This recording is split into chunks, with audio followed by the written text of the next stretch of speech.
The Idaho Medical Freedom Act. So it doesn't change our constitution, but it does provide full medical freedom for Idahoans through law. So that means you can't be forced or coerced to do anything, any medical treatment at all, at any time. You can go to the grocery store without a vaccine card, for example, right? You can keep your job without having to have evidence of having a certain jab. The mask mandate was like, you're just saying things. Yeah, they just decided. Yeah, nobody voted on this. And a lot of times the people requiring it weren't even elected. There was paperwork in the hospital that said this family's friends with Ammon Bundy. Why would they need to put that on paperwork in the hospital? Nobody's going to really take responsibility for the fact that a child was just stolen, which happens all the time. And Idaho CPS gets it wrong about 80% of the time. Stop it. You think it's that often? Yeah, but then parents make the fatal mistake of letting them come in to prove to them, look what a good mom I am. Look what a safe home they have. All the food, come check out my fridge. And you've already given up your Fourth Amendment right. One caseworker, she was in New York and she said, I had to quit because I'm driving on the street and thinking, which kids can I take from the street to meet my quota? They're screaming for each other, mommy, mommy, mommy, okay, mommy. Right, the whole thing. And you know what the caseworker wrote on the police report is attachment disorder. I remember you mentioning that. So already they have just a different worldview than we do. I mean, they'll have seen the intro, but I'm very excited to be talking to Misty today because not only has Misty inspired me from afar with her work in health freedom, but when I first moved to Idaho, you guys know, I don't even know, I think you know this, I told you, I was going through like crazy stuff on the internet. We had gone through a really radical cancellation process. And when everything unfolded, I was really scared when I came to Idaho. And honestly, part of what I was scared of was because people were so mad on the internet. I was worried people were gonna like stick CPS on me. And so when I first got here, maybe within the first couple of months, a friend of mine told me there was an event at a local church talking about how to manage interactions with CPS. So I went to the event and that is where I first saw Misty in real life. Now I had heard of Misty before because I've been plugged into health freedom stuff for quite a few years now, like even before having kids, just having kids really turned up the volume on all of that.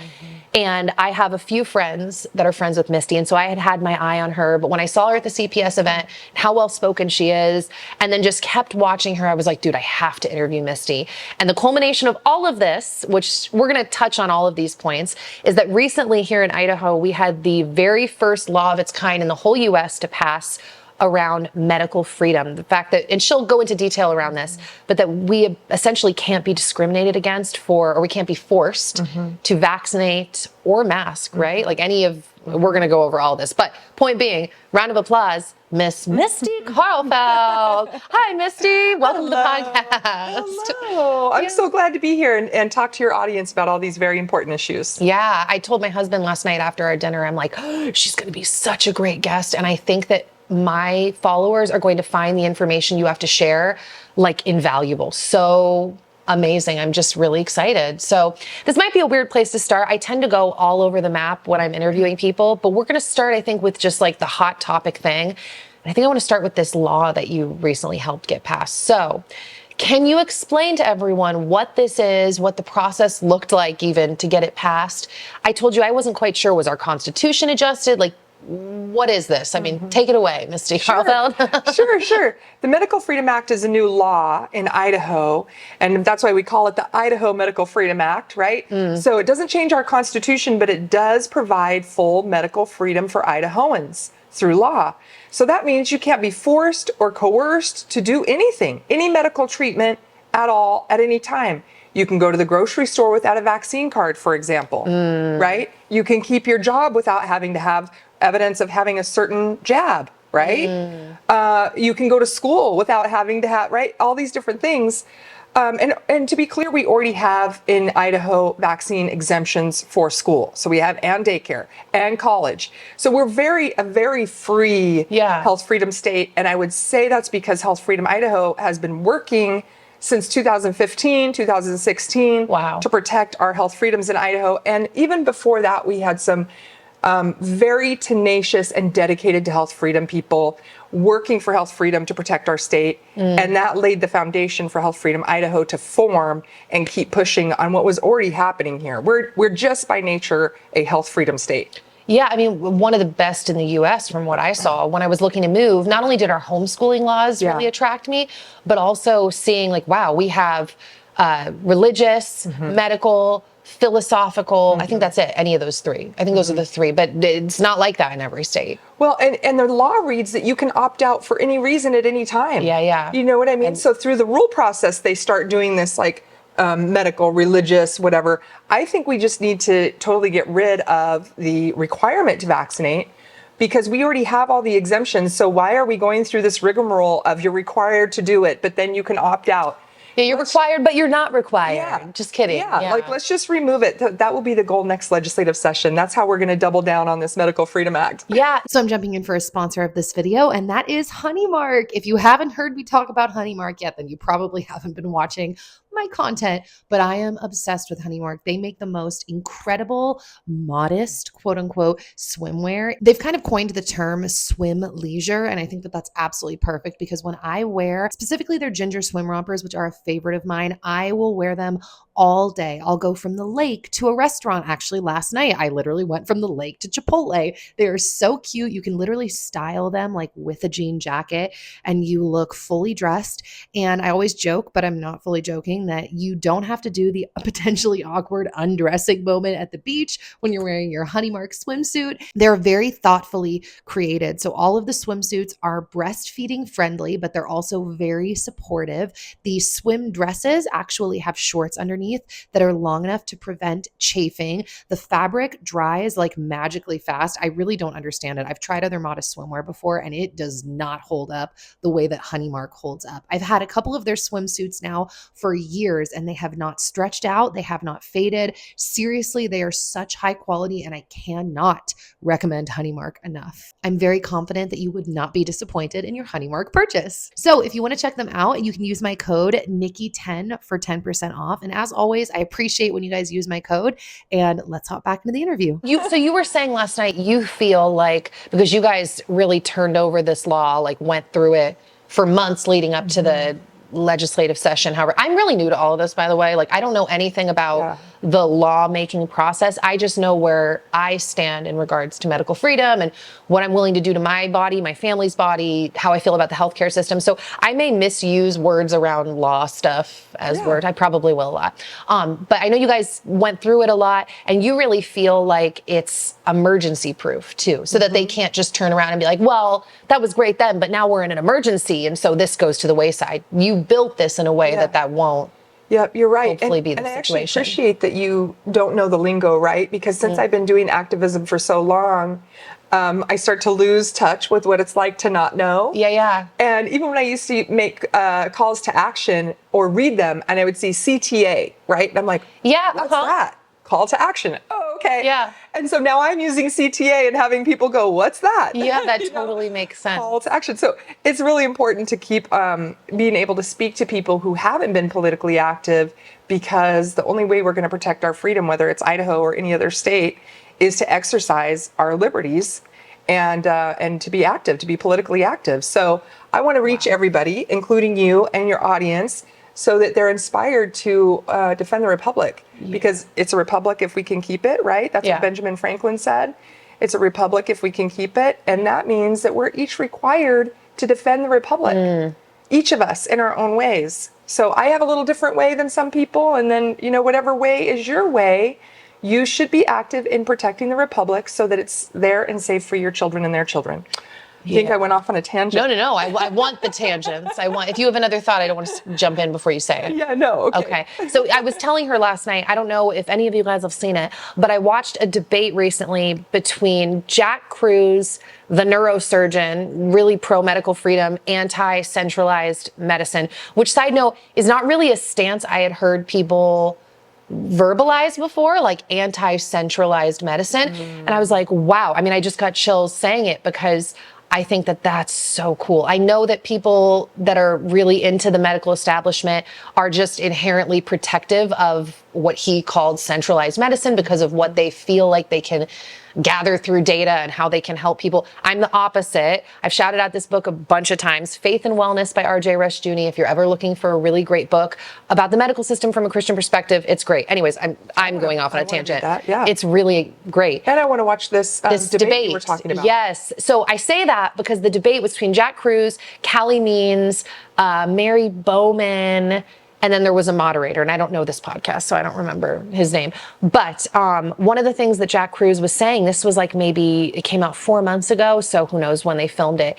He was saying that medical freedom is probably going to have to be a state-by-state thing, that's how we're going to make progress. The same thing is true from what we've seen. It played out that way with abortion. I think that's why it ended up going federally, because it was going state by state.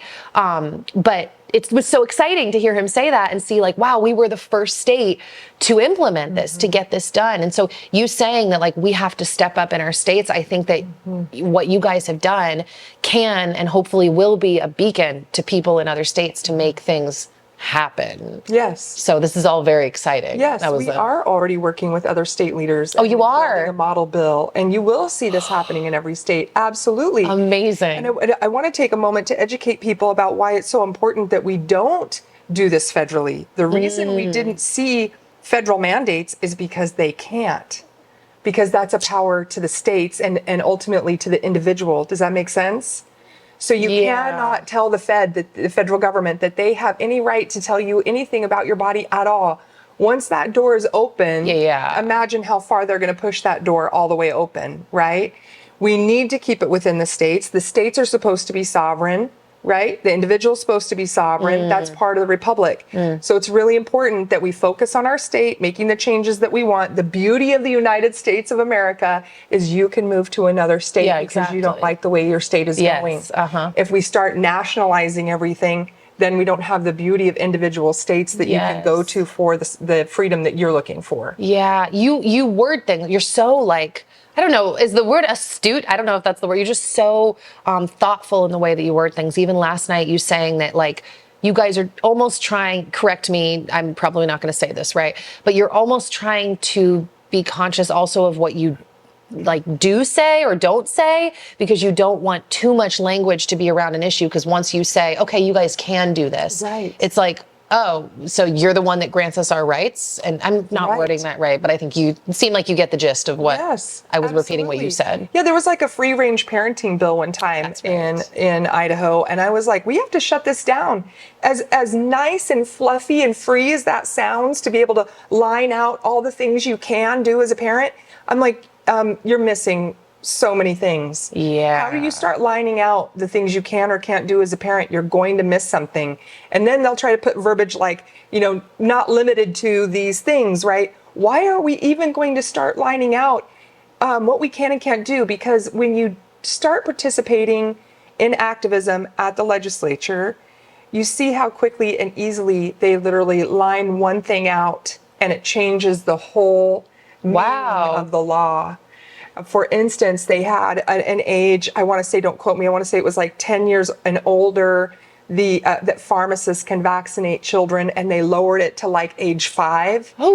Now, don't quote me on the numbers, but it was like from age 10 to age 5, if I recall. And I was adamantly against that, because why are we allowing pharmacists to vaccinate kids? They don't even know about VAERS, number one. They're not reporting. I asked them. So I'm not just assuming. I went to all these different pharmacies and asked them, what if there's a vaccine injury when you give a vaccine? They don't know, because they just vaccinate and the person goes away, right? And then they could go to their doctor because they're not feeling well, but does the doctor know that they just got a certain vaccine with the pharmacist? They don't even see it. So that's what I mean about like changing one thing has a huge impact. Changing the age 10 to age 5 or whatever those numbers were, huge impact on society. They don't have the medical records, right? They don't know what's going on with that person. They don't know what contraindications are. And that's one of the when I heard the legislators say, it's just a number. As I was trying to debate the like philosophical, reasoning of this, they're like, it's just a number. At the end of the day, it's just one number, and it's fine. Wow. And yet the numbers represent people. That's incredible. Yes. That's incredible.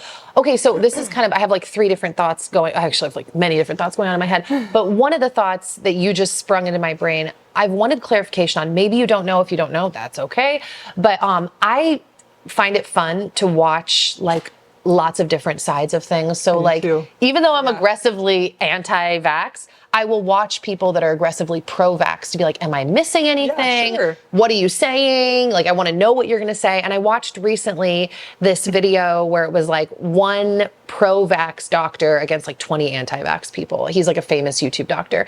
And it was a pretty good episode, though there were many things that were blatantly not answered in it. But one of the things that he talked about in his follow-up was VAERS. I was under the impression, and this is the question I have for you, I was under the impression that VAERS had to be filed through your doctor. So it's an open network, but you still have to go through your doctor. You can't just go home and log on and just like file your own thing. Do you know?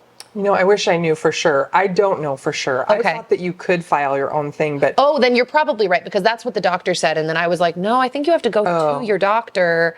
And that was part of the hurdle. I had heard people say that it was like, it's so ridiculous. Like, okay. I mean, and it is like a very short time frame that you have also to file. I'm like 99% sure you can file online. Okay, interesting. And but you have to do it within a certain time frame. And to be fair, if you have a vaccine injured child, you're in like the fight of your life. Yeah. You know, and you're trying to heal your child as quickly as possible. And you've got this short time frame to file. I haven't had to deal with it, thank you, Lord. But those are the stories that I'm hearing, and it doesn't seem to matter like which doctors you have testifying for you and all this kind of stuff. They just are. It's a yeah. If you are going against the beast, it almost doesn't matter who you are.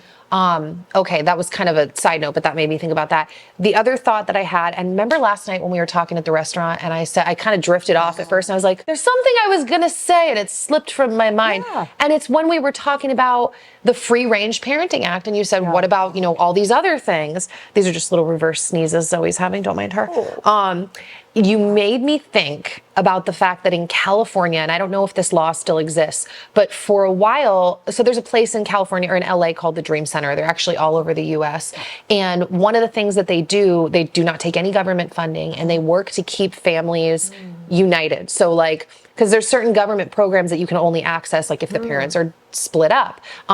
Anyways, one of the things that they have in place, like, CPS will get involved if you don't do this, is if each child doesn't have their own bed. Now that already sounded a little weird to me because I'm like, can't kids sometimes share a bed? But now, fast forward like a decade after I first heard this, I find that even more wild and what's the word? Perfect example of CPS potentially overstepping, because now there's all these people that believe beds are actually bad for your body. Like there's a whole conversation on the internet of people who sleep on the floor, like in Japan, Japanese floor beds. And so it's just kind of another almost arbitrary seeming thing that it's like, okay, you're going to insert yourself over this.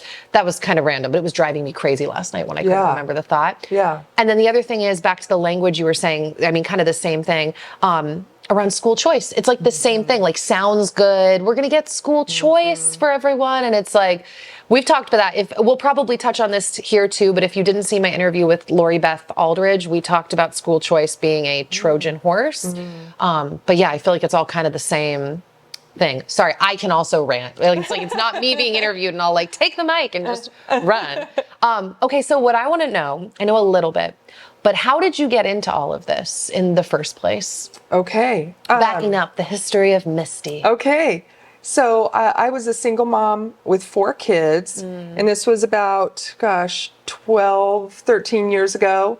So I was still young. I'll take that. Young and fit and had 4 kids I was chasing. Hey, you're still young. It's all relative. My grandma just turned 96. I've figured out this is all really relative. Nice. You know? So anyway, I was bedridden with pain, like nerve pain from head to toe. And I could not figure out, I mean, I kept thinking, I'm going to wake up tomorrow and feel better. And somehow I was just like in more nerve pain. It was growing from my feet all the way up in my hands. I was shaking. I still shake a little bit from my autoimmune, but I didn't know what the heck was wrong with me. I was going to every doctor I could find. I had doctor friends who were trying to help me, navigate what doctors to go to. I ended up at the Mayo Clinic, and they said I have polyarteritis nodosa, and I have 7 to 10 years to live. And it was 7 years if I did not do the 3 years of chemotherapy they wanted me to They do. wanted you to do 3 years of 3 it. years. And I was like almost dead already. I mean, Holy Toledo. I was like a foot in the grave for sure. And I knew when they said 3 years of chemotherapy, I'm like, I won't make it through 3 years. I mean, if you put that in, I'm pretty sure I'll die right away. Oh my gosh. I was so thin and so sick. And I mean, I was so sick. I could not imagine putting poison in my veins was going to help my nerves heal. Wow. Like that didn't make sense to me. Yeah, no kidding. And they said, I said, well, you're going to annihilate my immune system. And they said, we're going to reboot it. We're going to reboot your immune system like a computer. Yeah, like wiping it out and hoping it rebuilds the proper way. Yeah. Right. Wow. And I was like, oh my gosh. And I was like, what caused this? I really was trying to understand the cause. And they kept telling me not to worry about the cause, but to focus on the symptoms. We need to stop the symptoms. Because ultimately, with this disease, you go blind and you lose your kidney. Wow. You die from kidney failure. Wow. And that just was unacceptable for me. I have 4 beautiful kids. I just showed you their pictures. They are beautiful. And my littles, they all needed their mom. I wasn't going to just check out. Yeah. So I found Dr. Michael Karlfeldt, who's now my husband. And actually, this is how you met yes, him. Wow. Yes. Some friends of mine kept going, you have to go to Dr. Karlfeldt. You have to go to Dr. Karlfeldt. I was like, I got to figure out what it is first, all this stuff. I finally went to Dr. Karlfeldt, and I should have done it right away because I wasted $30,000 on a label that means nothing. Wow. It means nothing. To say that I have polyarteritis nodosa means absolutely nothing. What do you mean by that it means Because nothing? nobody has it, so there's no testing, no studies. Even in the last 10 years, 11 years, it's the same 3 articles online. There's been no testing, no growth, no nothing, because hardly anybody has it. Whoa. They don't really know how to treat it, like we were talking about earlier. Let's throw chemo at it, see what happens. It's not like we've done chemo with X amount of people and it's worked this percentage of the time. It's like, wow. Let's just see what happens. And wow. So Dr. Karlfeldt, was saving my life. And I really felt hope for the first time in a long time. And I'm looking at my kids like, I might be here for you. Oh. I might get to see you go to prom. I might get to see you get married, right? Wow. And then they were trying to legislate Dr. Michael Karlfeldt away. They were presenting a bill where everybody could be a licensed naturopath except for Dr. Karlfeldt because he wasn't educated in America. He's Swedish. Wow. And we were friendly by then. And I was like, what do you mean? And I didn't understand anything about laws I just knew I lived in a free state, was appreciating everybody else's work, but had never been active myself. In fact, I don't think I even voted up until then. Wow. And I was like, okay, well, I'm going to go to the legislature and tell them what happened to me, how you're saving my life. And certainly they're going to stop this bill. Right? Okay. And so there I was, really detoxing, you guys. Like I was on a lot of opium, was on a lot of meds. And and this is gross, but I would have to stop several times on my way to the legislature to throw up on the side of the road. Oh, you poor thing. And then get to the legislature. And because the nerves were so raw in my feet, I had to have like warmers in my Uggs to tolerate tolerate the marble floor, right? And I couldn't walk, actually. I shuffled. I had lost the ability to do this. Oh my I was like gosh. So I'm like so determined. I'm going to go tell my story and they're going to stop this bill because I have to have Dr. Karlfeldt and my kids have to have Dr. Karlfeldt. Oh. So I would tell them my story and they would, they'd be so sympathetic. Yeah. And then they would go into committee and look right at me and go, even though we're receiving thousands of emails about this, it's just so important that we pass this bill. We've heard really amazing stories, but, because of whatever, we have to pass it. So then it was all the way to the Senate Health and Welfare Committee, and the co-chair at the time said, we are annoyed. I'm annoyed by how many emails we're getting. And I don't know, girl, I just a fire just went off inside of me. I'm like, you ran for this position. Wow. Nobody got you off the street and put you in that chair. You work really hard to be in that chair, and I'm sure you make promises to your constituent about how much you want to do what they're asking you to do, and then you're going to sit here in committee on the record and say how annoyed you are because people are telling you what they want you to do? Interesting. I don't know. It lit a fire under your I was just like, this is a clown show. this is not what I had learned in civics class we were supposed to be having. Wow. So we could not stop the bill. Then it was on the way to the Senate floor. And Michael, out of desperation, and he did the right thing, he hired a lobbyist for $1,000 a day. Okay. For 10 days, because we only had 10 days of session left, and that's including weekends, if I recall. And I'm not kidding you guys. I sat there and listened to him make just a few phone calls. Hey, buddy, remember when we were in college? The fun we had? Oh, ho, ho. I mean, they go on for like 15 minutes about all their reminiscing good old boy stories. Hey, you know that naturopathic licensing bill? Don't pass it. Stop it. Okay. Stop it. It wasn't the most logical argument. It wasn't discussing law. It was good old boy. Hey, remember when our boys played football together?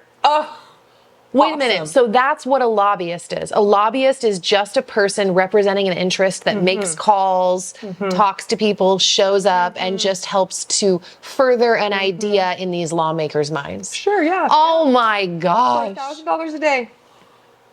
And lobbyists, yeah, they make a lot of money. lot of Because whenever I hear it talked about in the public square, it's like, oh, they're a lobbyist and they make a lot of money. Holy Toledo. Yeah. Wow. So I'm watching this and I'm like, this is not how this is supposed to work. And in the meantime, I met some friends like Simona and Sarah Clendenin and Leslie Manukian.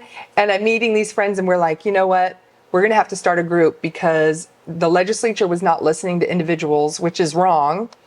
There seemed to only be listening to groups. So let's make a group. And that's how Health Freedom Idaho started. That sounds like, let's make a pop girl band. Let's make a group. Yeah, let's make a group. Wow. And they called it, I'm not kidding you, some of the legislators were like, oh, the cackling hens are here. Stop it.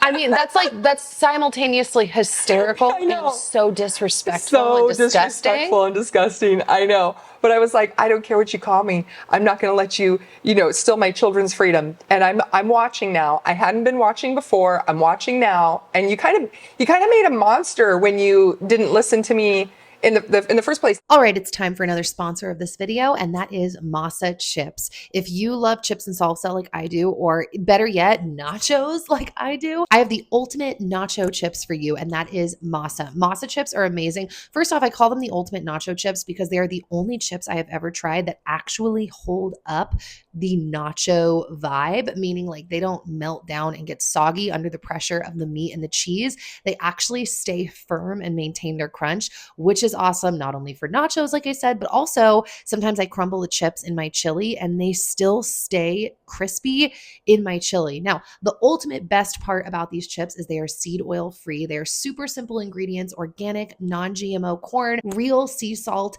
and they are fried in tallow. So they are very simple ingredients, which is what I love, and I think you will love them too. If you want to check out Masa, you can use my code Nikki Philippi for 20% off of your first order. And as always, I appreciate when you use my link. You're welcome for sharing these delicious chips with you. And let's hop back in.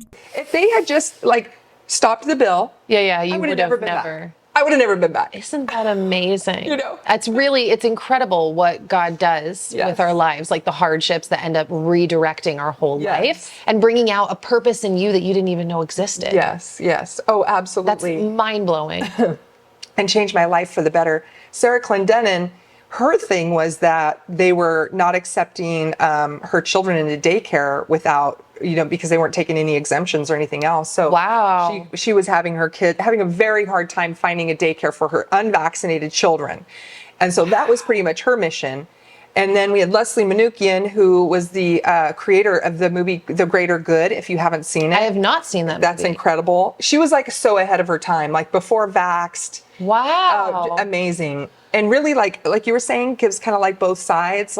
She interviews people who are pro-vax, Dr. Paul Offit, so she had some pretty amazing kind of back and forth. And the question being is it important to vaccinate for the greater good? Yeah, I was just going to say, I'm assuming that the whole thing is about that. Because I feel like that's a big thing that people who are pro-vax talk about is the idea of we live in a social contract. Yeah. And this is part of what you need to do to It's that has so many presuppositions attached to that idea that it's for the greater good. It's wild. Interesting. Wow, that is crazy. Yeah. So that's how it started. Okay. Yeah. And so one thing just led to the next. You started a group. Well, I mean, I'm just like a mom, practically dying mom. Oh my gosh. I'm just a mom practically dying over here. And I own a property management company and I have 4 kids and I'm sort of like, I don't know how to start a nonprofit. Anybody know how to start a nonprofit? So, you know, we lived in the age of Googling things and figuring it out. And we figured out how to, and which one we needed, you know, a 501c4 so that we could be activists, because a 501c3 is more about just educating. We're in the process now of getting the 501c3. Okay. Because that's the one that people can donate to and have a tax write-off. Ah. You can't have a tax write-off for the 501c4. Okay. And that's basically the lobbying arm, you know. So interesting. That's interesting. So then we'll have both, which will be really nice, and people can donate and have a good tax write-off, which will be nice. That's all really So fascinating. we figured that all out, and we're meeting in my kitchen, you know, for years. That's amazing. Do you not meet it? Where do you meet now? Yeah, we still like meet online or whatever. Okay, Like, okay. we're just Yeah, you with just the moms, make it like, pouring happen. coffee, you know, like That's how are so we gonna? amazing. What are we gonna do next year? What are our bills gonna be? What events do we want to have? And just to say how important it is to have an activism group like that, no matter what state you're in, we've been able to push back on the health and welfare department. Because have you guys seen those really incriminating vaccine exemption forms they try to get all the parents to sign? It basically says, I'm knowingly putting my child at risk for not It's doing unbelievable. Right, in the initial here. Yeah. And so in Idaho, that was outside of the law. They did that. The health and welfare department created rules that are supposed to be in line with the law, and they were requiring that form. But the rules can't supersede the law, meaning they can't be stronger than the law. So when they're requiring that form, it's stronger than the law. So we kept going to the legislature and saying, you have to strike this rule requiring this form because it's unlawful, right?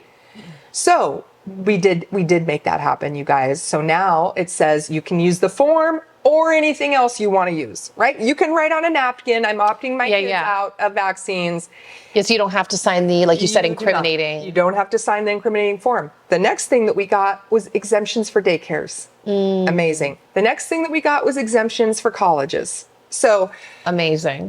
While other states in the union were losing exemptions, we were like, we're going to gain ground as fast as we can, as hard as we can, because we don't want to be like SB 277 losing exemptions. And that's the law that came out of California, right? Yeah. Where they took it all away. Yeah, that was the one. Yeah, and that was right around 2015 also. So it was part of my like wake up moment of like, you guys are trying to control what practitioner I get care from, right? By a licensure of naturopaths.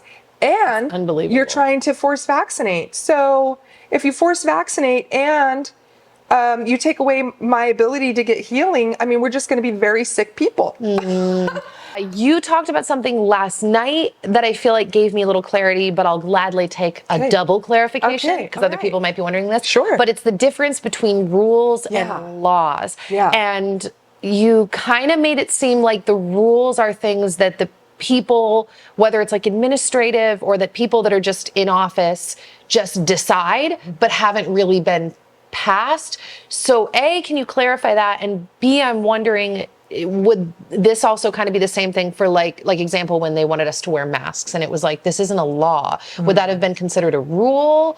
Like, could you that's explain confusing, that? isn't it? Okay, I'm going to give it a shot. Okay, good luck. You got I'm going to give it a shot. So regarding the masks, no, that was not a rule or a law. That was just a made up, you know, this is what we're doing now. A mandate. which we're like, but we live in America. So. But what's the difference then between like a mandate and a rule? Okay, so the rules do happen actually through the legislature. First, let's say Health and Welfare Department, whatever laws are made during legislative session, they have to go create rules in the department in order to enforce those laws. Oh. Right. So then they make all those rules, but the rules are not supposed to supersede the law. They're just supposed to support the law. Okay. Or give you like definition of how to implement that law in the Health and Welfare Department. Okay. So then next legislative session, those rules go in front of the legislature. And for about the first 2 weeks of legislative session, which starts in January for us and goes to the end of March, unless they go into overtime, they go through those rules and pass them. You know, the problem is that they really don't have time to go through all of those rules in 2 weeks' time. And so Okay. unless we, the people, are there saying, no, this rule's not good, like the one requiring the vaccine exemption form, Okay. they pretty much just sign off on it. Wait, but you said 2 weeks. I thought you said that it's 3 months. It's 3 months of session. Okay. But the first 2 weeks Oh, is when sorry, they do sorry. rules. Okay. Yep. Okay. And so that's why it's so important that you're there, because they don't have time to study the whole thing.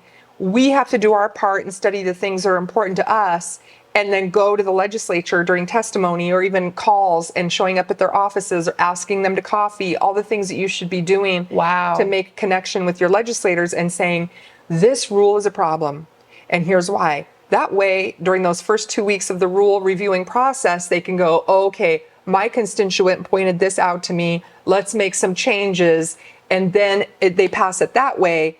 And then the Health and Welfare Department has to follow those rules. Okay, Does that make sense? So those rules that they're going over in those first 2 weeks are from the previous year's laws that have been passed. Yeah. It's just kind of like clarifying, making sure that those points are in alignment Correct. with the laws from Correct. Okay. Yeah. So Interesting. There is a process that we can participate in. It's just that so many people don't. And Oh, then they're it feels confusing and overwhelming. It does and- feel confusing. But then those rules are dictating your life.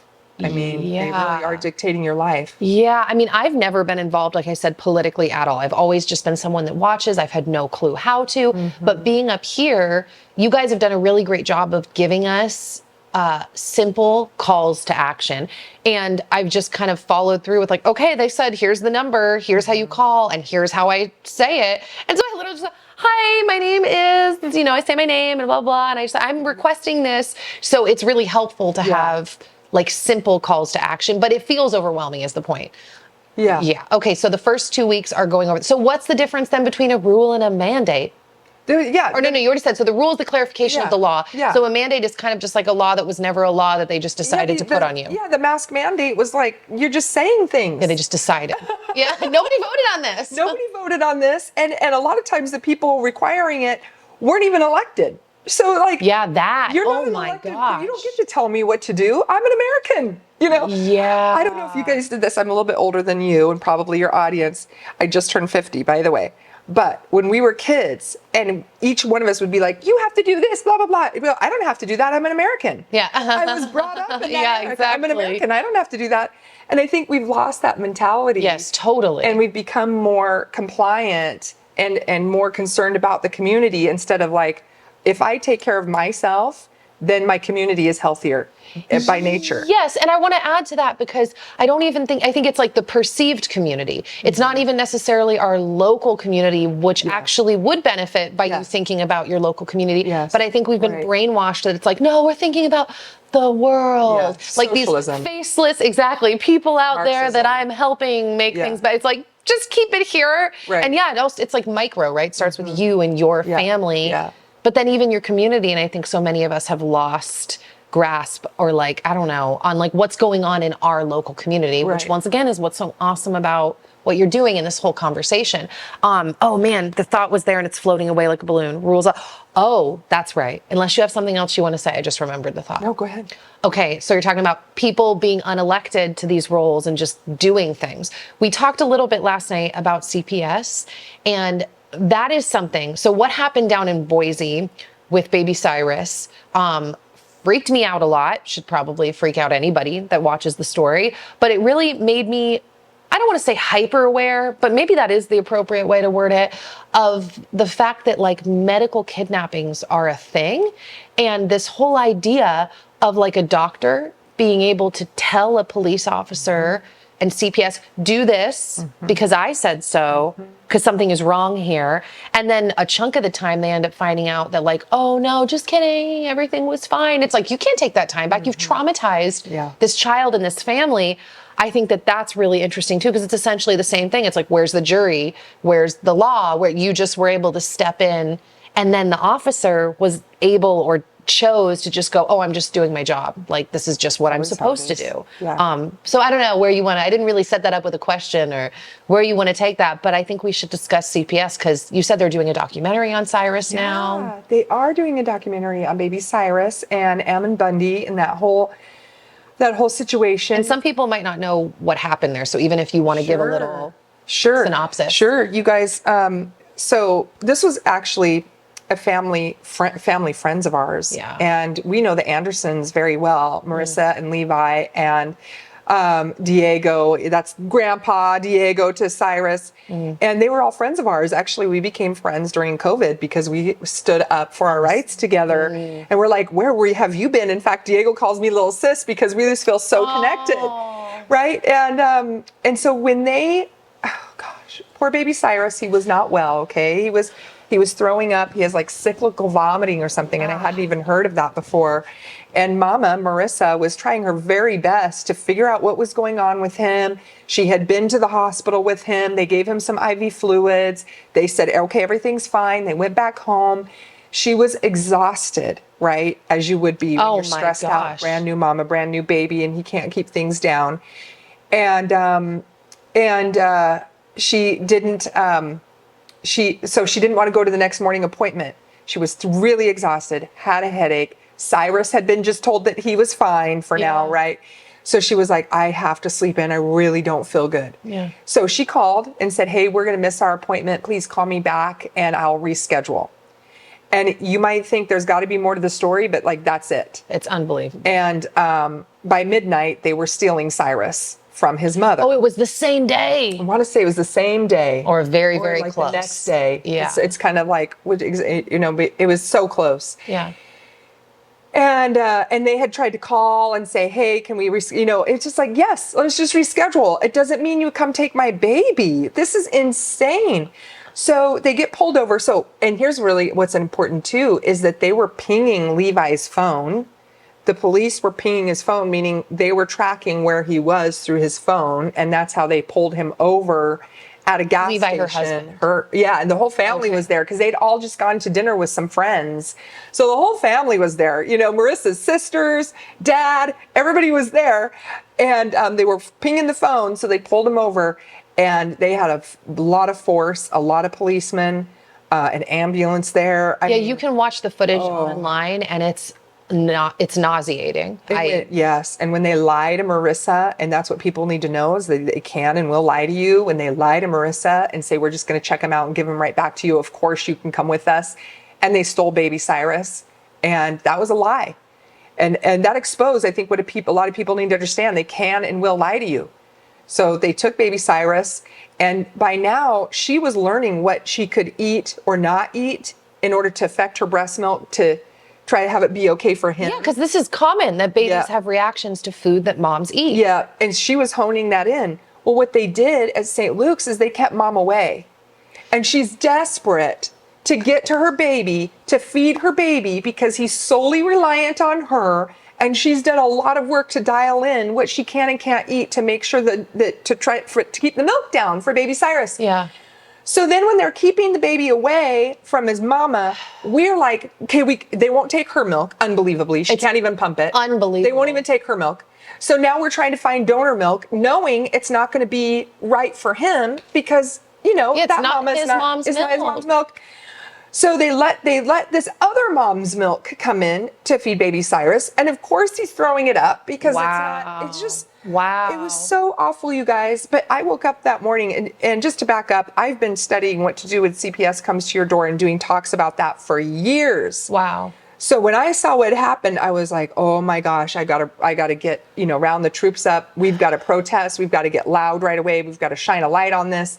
And Diego's of the same mind. Ammon Bundy with people's rights is of the same mind. Yeah. Because when you know how it works, you just know what you're supposed to do, which is to get loud, have a protest, have a rally at St. Luke's, shine a light on what's going on, and try to make sure that that baby gets back to mom and dad as fast as possible. Because once you have your first hearing, you already start losing your rights. I call it like a sticky web. It's like the more you participate in what they're doing with your child, the more you get caught up in this sticky web, and it's so much harder to get out. So the first hearing is imperative. They had an attorney. We were all there. And thank you, Lord, baby Cyrus went home with mom and dad. But I mean, there was a few days of hell and torture. And when you see the documentary that they're doing, I'm sure they're going to show you before and after pictures of baby Cyrus, happy, bubbly, loving his mom and dad, loving his grandpa especially. And then what he looked like in the hospital wasting away, bruised up, absolutely just, it's awful. No, it's chills. It's infuriating. It's sick. And as a any mom, and as a mom to a young baby right now, I don't even know how insane I would go. I know.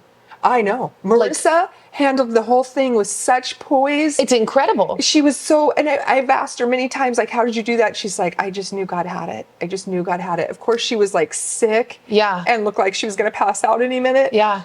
But like her faithfulness and her faith, like, held her so strong as such a young mother. It was beautiful to watch, because I know I would have just burned down. Oh, I would have lost it. I hope it's okay I said that. Yeah, anything. I mean, I was even going to ask you a question right now, but anything that is weird, obviously, we can delete. It's time for another sponsor. You've probably heard me talk about them, and that is Bioptimizers. Bioptimizers is a full line of different types of supplements, but I am personally obsessed with their magnesium. And the reason why I love their magnesium, besides the fact that just magnesium is great, is because their magnesium has 7 different types of magnesium in it. How many times can I say magnesium? And what's really awesome about that is that different types do different things in your body. So sometimes you might think, oh, I'm getting magnesium to help with my digestion or restless leg syndrome. And you may use it and not notice a difference because you're not actually using the right type of magnesium. So when you take one like the magnesium from Bioptimizers that has 7 different types in it, you are increasing the likelihood of absorption and helping your body with what it needs the magnesium to do. So speaking of restless leg syndrome, I know I've shared this before, but I'll share it again. When I was pregnant my first time around, I suffered from restless leg syndrome pretty badly. And I was taking magnesium, I was soaking in Epsom salt baths, and it would help kind of, but I just kind of every night going to sleep was just kind of like shaking my legs, hoping to fall asleep fast so that the feeling would go away.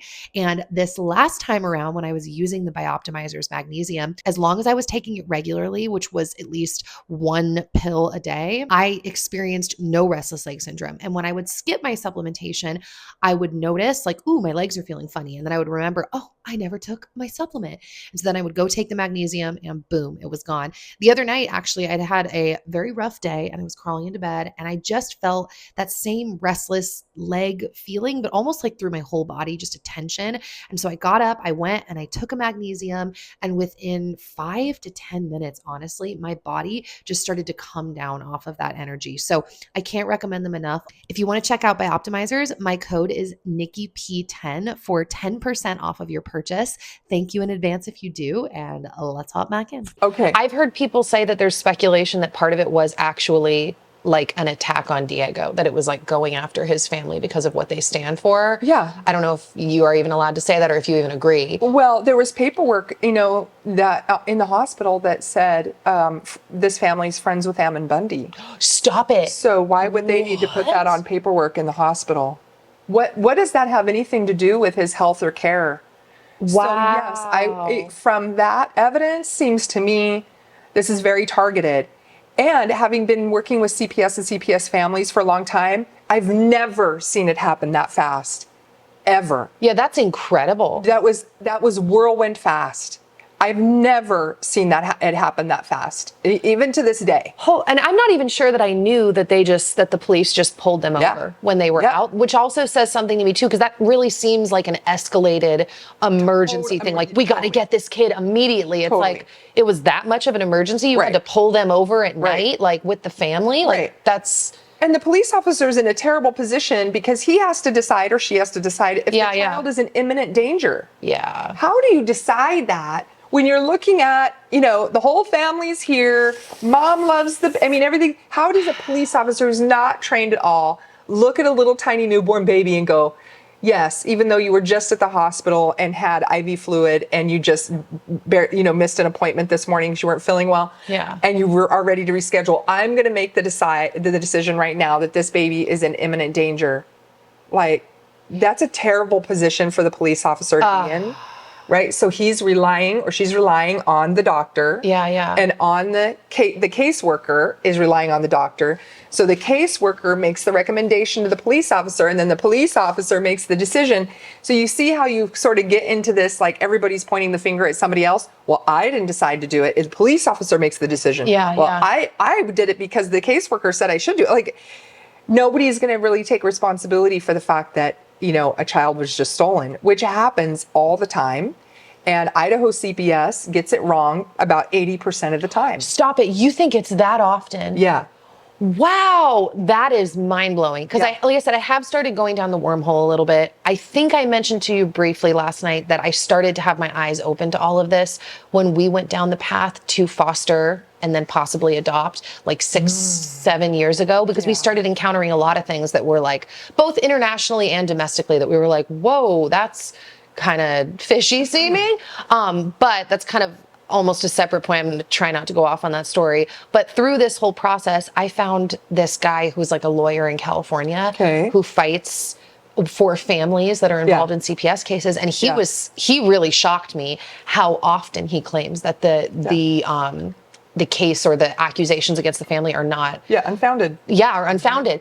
But that is so crazy to me, because I do know of a couple families that do foster care that say that like the situations that they're in, that the family is like a mess, that it's like not a good situation. Sure. Now, who knows? I think there could be, like you said, even if the percentage is correct, then 20% of the time intervention is apparently needed. Right. But also, who knows if they're not even letting you talk. Like some of the rules that I hear set up in these CPS meetings, like, no, you can't talk to them. No, you can't talk about the case.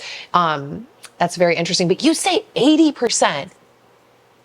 Ooh, that's not a good number to hear. And the fact of the matter, the majority of the calls to CPS are unfounded anyway. They're like retaliatory a lot of times. Which is what I was scared of. Husbands are trying to get back at wives, or mother-in-laws are trying to get back at, and they make these phone calls, and they say that they have to look into every single phone call. So like, for example, one of the very first cases that came to me was a call by the neighbor in Idaho where the neighbor says, these three children are playing outside too long. They're playing outside too long. So it's so weird to me, like CPS gets the call and then they're like, we have to investigate every claim. Yeah, what? So then they go, and the mom makes the fatal mistake. This is really important. You can really save yourself a lot of heartache if you don't let them in. They don't come with a warrant the first time. Generally, I've never seen them come with a warrant the first time they come. Yeah. But then parents make the fatal mistake of letting them come in to prove to them, look what a good mom I am. Look what a safe home they have. Look what, they have everything, all the food. Come check out my fridge. Yeah. And you've already given up your Fourth Amendment right. And so now they're looking for a reason to take your kids. And on this particular police report, it was kids played outside a lot, according to the neighbor. There's dishes in the sink. There's clothing on the couch. Yeah. Yeah, exactly. Things written down a certain way can be interpreted. Sure. Who here doesn't have laundry on the couch? Yeah. And you know what I mean? Mine's on my bed right now. Right? Like we're moms. Yeah, this exactly. is called life. So one of the little girls had epilepsy. They went through her medication and said that she was missing, or she had 2 extra pills. So they had withheld her having her pills a couple times. Stop. And they had a reasonable explanation about an extra bottle that they had or something for traveling or something. But it didn't even matter. They put that on the list of reasons to take the child. Now, I don't know how hardcore you want me to go. You can go all the way hardcore, and I'll just decide later if something's too hardcore. Okay. Yeah. So when they take your children, and even if sexual misconduct against the child is not even alleged, they will still do a full physical on your child. That's part of the process. Is there an age thing, or is it even what? Not to my understanding. That's part of the process. They have to do a physical immediately to see if there's any bruising, if there's any sexual misconduct. Wow. I have daughters. You have a daughter. Yeah. If my daughter is being looked at in that way, I'm not present, and she's got strangers all around her looking at her body, even her private parts, that is a trauma. Yeah, no kidding. So now they're already traumatized on their way into care. They're already traumatized. They've been stolen from their parents. They've been looked at even in their private parts by strangers. And now you're with more strangers. So the trauma has happened, whether you get your child back or not. They're already in a trauma state you will have to spend the rest of their lives trying to undo. Exactly. And that's the thing. It's like, even if only 20% of the cases were unfounded. Yeah. 20% of kids are going to be essentially assaulted in a way that they're going to have to process that their whole life. And I'm really I am really radical as well. We've talked about the birth thing. Like, I feel that way. And I've said this, guys, like, no offense. Do I even need to give the disclaimer? I have friends that work in hospitals, but I feel that way even around birth, that it's like, you can't just come in and like check me. I've never, like, who are you? I've never met you. It turns into like sexual assault even within the hospital, and the normalization of this. And don't trust how you feel. It feels bad, but but it's not. It's just medical. Because you're in a hospital. So this is just the process. Wow. Okay, so I don't know. I want to add to that. You get the bill for this medical. You get the bill. The parent. For the CPS bill. Yeah. Oh my God. So that's how this dad found out that this is what had happened to his children, because he got the bill for it. So when he got his daughter back, his kids back, of course, because it was totally unfounded after they caused all this harm, she said, "Daddy, I had the worst seizure ever, and they had to give me a shot in my butt." Oh. And can you imagine now the helpless feeling of this dad who couldn't protect his daughter? No. And the daughter who now knows forever that daddy cannot protect her from everything. No, I know. That is the rage that fills me when I watch that video of Baby Cyrus being taken away. Marissa's her name, right? I just look at Marissa and I'm just like, I would be dying, because I told my baby, I will not let you go. I will not let you go. And then you can't do anything about it. It's just, you're held at gunpoint. Literally. Every officer around you's got a gun, and they'll use it, as you know, if you don't turn over your baby. Yeah. And he even said, if you don't turn over your baby, I'm going to arrest you. Yeah, and see, this is what's so hard about government, honestly. And it's the same thing where, like, okay, I appreciate officers that have done good work and protected the community, but there is kind of a slippery slope there of like, you know, just doing my job. And I think that that's complicated and hard, and I can't really imagine being in that position, but it's something that seemingly does happen. Oh man, my brain is spinning so many different directions. I thought I was going to say something else. I have this happen regularly where the thought floats away. Well, I'm going to finish with this story then while you find it, because this particular, and this is very common, like this is not an isolated story. So after like almost a year, right around a year, they get their kids back. And a year? Oh yeah, the process takes forever. Once you start participating, the process takes forever. And guess what? The little, I forget, I want to say the son was like 10 or so. He was now suicidal. How does he even know? How does he even know that? How is that even in his? He's now suicidal, talking about trying to kill himself, trying it. Now they have their kids back, and they're so traumatized. You know, this healthy, wonderful family is now broken. The fabric of their family is now broken, and just like almost always happens, mom blames dad, dad blames mom, and then they get a divorce. So this little family, you know, mom and dad are divorced, son is suicidal, daughter has been violated, and they had done nothing wrong, right? And so this is what is happening in our society. And now how are any of these people going to then go create good, healthy families outside of a miracle, obviously? When this is happening, you know, and they're getting it wrong 80% of the time, this has a huge impact on your society. If you want to talk about taking care of the community, let's start there. And when you mentioned like them wanting to take kids because they don't have beds, why are we spending all this money taking children and rehoming children? Why don't we buy another bed? So that's actually what the Dream Center does, is they'll provide families with beds to stop the process from moving forward. But it's so ridiculous when you realize that other countries like Japan, people aren't even sleeping on beds in a lot of homes. It's like, wait, what? But then we're using tax dollars to separate families who don't have beds. Poverty. Like, we should never be stealing children over poverty. We should be using that money, and I mean gobs of money, on helping families be safe and together. But because of ASFA, which was signed into law by President Clinton, ASFA, which is the fast tracking of adoption, which sounds really nice, like, oh, these kids don't have a good home, so let's just adopt them into a good home as fast as possible. But that really like limits your due process as a parent who has had your child stolen. Right? So they're like, let's rehome them as fast as possible for a bonus. So every child that gets adopted out, your health and welfare department's getting a bonus from our federal dollars, which is our Social Security money. I just read an article. The headline was that Social Security money is going to run out in 11 years. Well, we're using that. It's called Title 4E. So we're using the Title 4E funding. That's all the bonuses and all the money that's going to the states for stealing children. So if you take a child and you rehome it, you get a bonus like $2,000, $4,000, $6,000 for every child you rehome through adoption. And it's coming out of the Social Security fund is what you're saying. Yeah. Wow. Isn't that interesting? Yes. You look at that whole narrative about how we're going to run out of Social Security money totally differently. Don't you kind of wonder, like, we're all paying into it, so why are we running out? Yeah. Where is it going? I guess I hadn't thought about that. I had assumed it had something to do with like how many people have immigrated to the country and maybe like aren't in the system yet. I didn't know that that was a part of it. Yeah. Social Security money. We're all paying into it and funding the stealing and rehoming of children. Okay. So I don't know if the phrase is devil's advocate. I mean, I don't know that I love that, but it's just like more like a question I have back to this. Sure. Because the moms that I know that are participating, that are foster care moms or foster care families, they've made comments about, you know, not only the horrible situations, but like, you know, or you hear this in general, like in the news even, where CPS didn't get involved where they supposedly should have, where like it was a really horrifying situation. What are your thoughts on that? Do you think that people are being lied to about the situations at hand? Do you think that they're just so busy getting involved in situations where they shouldn't be getting involved in that they're missing the serious cases? Like, what are your thoughts around that?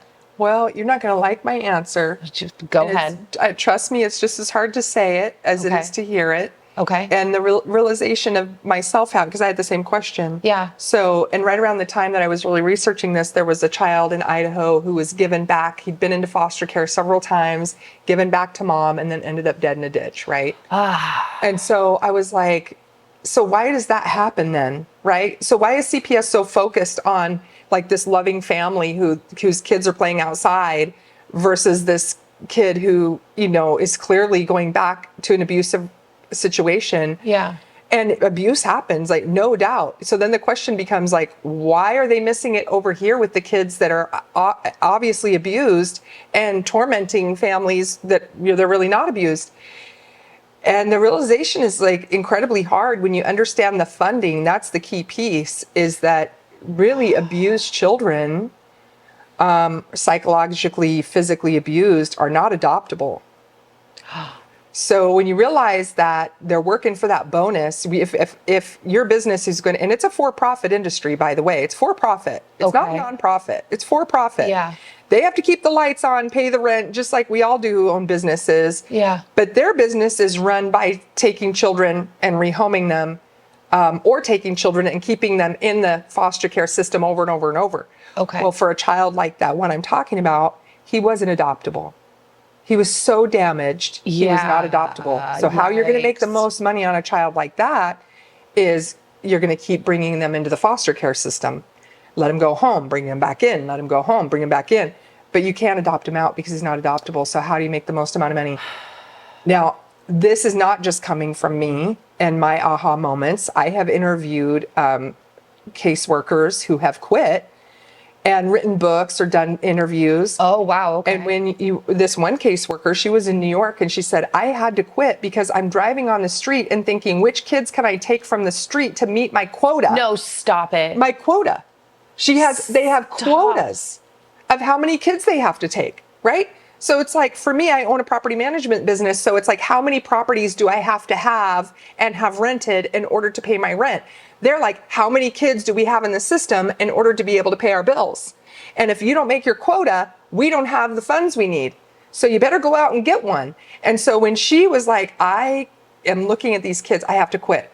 Another really good resource is Carlos Morales, who wrote Legally Kidnapped.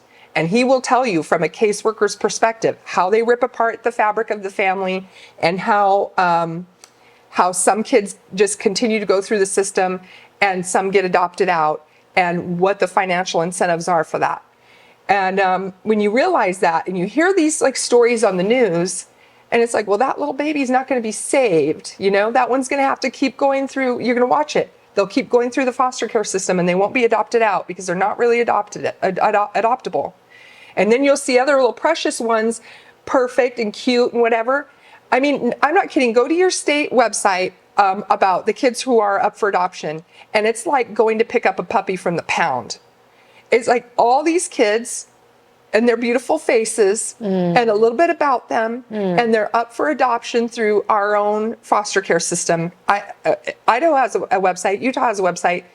Check out your website. If you can imagine how fun I am at a dinner party. I mean, fun is the wrong, I was going to say this is my kind of fun, but it feels like fun is so not the right word to answer back to that. But okay. Don't ask me any questions at a dinner party if you don't want it to get deep and hard, you know? Yeah, right. Fun fact, side note, this is a much lighter turn of this. We share a birthday. Yeah, we do. So I was like, this is meant to be. I know a lot of people, and I don't even know anyone else that shares my birthday. So this is exciting. 14. Yeah, we were meant to connect. Yeah. Okay, so question back onto this. This is so sad. I'm sure you've heard this saying before that like everyone is the good guy in their own story. Like we all are trying to do what we think is right. I remember, side note, back when I took acting classes when I was younger, I took at like a really prestigious acting place. Oh. And I remember one of the things we had to do was watch this documentary of like murderers that were on death row. And he wanted us, basically the point of the whole thing was to see that like even these horrible people, this is actually, I'm realizing these points actually may not fully connect, but just ride with me for a minute. But just to see that like, you know, they thought they were just doing what was right. Family members thought they were still good people, even though they did these horrible things. It was like, oh, but they're really funny or they're really caring or whatever. Like I said, I'm actually realizing as I said that doesn't actually fully connect this, but point being, I am very, as you've heard, in general, unless you feel genuinely safest birthing in the hospital, I'm not into birthing at the hospital because I think that a lot of the procedures and the way that things go are actually, it's not very pro-life. It leads to a lot of problems. But I don't think at all, I mean, even with like the vaccine thing and like general doctors, I don't think that these doctors or nurses at all feel like like nefarious or like I'm gonna give as many kids vaccines as I can for bonuses. Like I think that they actually think because of their education that they're doing what is right and best for the community and their patients. We just see the world and medicine and what it even means to be healthy very differently. So that's also where I feel most comfortable in life, is assuming that people are really doing their best and trying to do what they think is right. So obviously what you just said is a pretty heavy accusation, or I guess that's the word we can choose, against caseworkers. So maybe this is an annoying follow-up, but do you really think that a lot of these caseworkers, like I have to believe that they think that they're doing what's right? Have they just not woken up to like, oh, what we're doing is actually causing harm? Or are they just not registering? Like, I can't believe that caseworkers are just in it for the money or just in it for the bonuses. Do you even get what I'm saying? Am I making any sense? What are your thoughts around that? I hear you for sure. And I think like reading that book, Legally Kidnapped, is really important because he speaks to it from his own like experience, right? And I'm speaking to it from reading a lot of different what people have to say, caseworkers who've retired or quit and who are speaking out. So I can just say what they have shared, which is that caseworkers, first of all, are highly uneducated. So whoa, interesting. They're not trained in ways they should be trained in. I hear that they're trained, to sort of like get kids, and I've actually seen recordings of caseworkers getting kids to say things they normally wouldn't say, right? So does that seem like it's coming from a genuine place of trying to take care of a child when they're trying to twist their words to say that they are in fact abused? Interesting. I saw like a 15-year-old young man. I saw his interview and he's saying, my mom is a great mom. My mom takes care of me. I have food in the fridge. And the way she's trying to manipulate what he's saying to be like, oh, so you don't, so your mom doesn't bring home food every day. Like, it's so gross. Whoa. And you can just go to YouTube and search it out. In fact, if you even search CPS, you'll see the endless stories of people speaking out about what's happening to them. And so, so I don't know. It's hard for me to speak to somebody's intention, but when I see the way they question kids and the way they question parents and the way they twist what people are saying, and I know that they have a quota. Some of the other things I've read is that they, by and large, will have a disdain for families because of their own experience. So they don't look at the family unit like you and I look at the family unit. Wow. They're assuming the family unit is inherently rotten and that the government So is the similar better to like source the to public fix it. school system Yes. in some ways. Yes. Interesting. So the government is the better raiser of your child than you are. So The village. Yes. So they're Yeah. coming. They're coming at it from a different perspective than we are immediately. So, for example, Interesting. I saw a little girl being ripped apart from her mom. They're screaming for each other, "Mommy, mommy, mommy, don't take my baby!" Right, the Right. whole thing. And I'm like, "Woo!" And you know what the caseworker wrote on the police report is attachment disorder. I remember you mentioning that. That Yeah. is so unbelievably disgusting. Yeah. So already they have just a different worldview than we do. Okay, yeah, this totally makes sense. Sorry, I don't want to hijack that from you. Keep going. No, and then like another one in North Idaho, the dad was having his newborn sleep on his chest, and the nurses were like, "Don't let him sleep on your chest. That's not safe." And then in the police report, it says father continued to allow the baby to sleep on his chest. So I mean, I'm saying they already have, and I'm not saying every caseworker is bad. I am saying a lot of times when they're good, they have to leave because they can't participate in the evil. I'm just saying what they have expressed. I'm just repeating what I have read and watched with my own two eyes and gone, okay, this is the opinions that I have formulated based on what they're all saying. Yeah. And I'm like, how can the good ones stay when you have a quota? And you're like, I'm just taking kids to take kids. I'm not actually trying to save a child from a bad situation. I've got to fill my quota. That pressure, or writing down attachment disorder, like you automatically have a different worldview than I have. Yes, completely. Yes, I was watching a video yesterday about two like professors talking about just gender stuff and trans stuff, and they're from the perspective of like they're pro all of that. They're university professors, and as they're talking about different laws in different states, this isn't really going to be a complete story. It's just to hit one point that kind of matches that. They're talking about kids in schools who want to have, you know, their new names and their new gender pronouns, and how that's such a great thing because the family is not always safe, and you know, they need to have this safe environment. And I just was thinking exactly what you were saying. I'm like, this is a totally different moral worldview around what the family even is, and what the role of the government and school and the village should be. So that actually makes a lot of sense, that a lot of them may just see the role of the village completely differently. That's fascinating. Also, there seems to be, this is kind of a fleeting quick thought, but there seems to be like a supremacy thing, like above poverty, like that's not an acceptable way of living. You know, my mom and I always joke that like, it's fine. Like, how do I word this? Like, people can be rich, but only to a certain point. Past that point, like if it's past what you're comfortable with, it's like too much money. And I almost feel like it could be the opposite, that it's like, oh, that's too poor. Like the bed thing, that's the perfect judgment. It's like, oh, but that's not good. It's like, dude, not only do people in other countries have different levels of what constitute, like, you know, whatever. I'm not finding the word. But also it feels like a supremacy thing. Like, so suddenly they aren't a loving family if they can't provide what you've decided is the appropriate level of like space. I saw someone on TikTok. It's a woman who's like growing a larger family, and she gets a lot of hate because she doesn't have a big enough home to what like the audience thinks is reasonable for the kids. It's like, these kids are going to be scarred being in that home. But I was just talking to a friend the other day, and apparently homes in like the 1950s and 60s were like on average like 1,100 square feet, and the average family size was like 5 or 6 kids or something like that. It's like, so the times have changed and the standards have shifted, and suddenly it's like, oh, poor child, we need CPS involved. And I'm not trying to mock, once again, actual situations of abuse, but like in the context of this conversation, it's like, wow, that's something. Yes. Well, and years ago, and this is kind of shifting gears to like medical kidnapping. Years ago, they were having like an outside of session, like a special research about faith healing in Idaho. Faith healing. So can people exclusively pray for healing without using any intervention? Can they? You mean in regards to kids? Yeah. Gotcha. Just like if the doctor has said you need to do this, and the person's like, no, we just. But they don't even go to the doctor because they pray. Okay. Does that make sense? And so I've had to wrap my head around this too. And again, like, this isn't how I would do it, but I'm going to defend somebody else's liberty to treat their kids the way they want to treat them. And they believe that prayer is the modality, right? Prayer is the modality.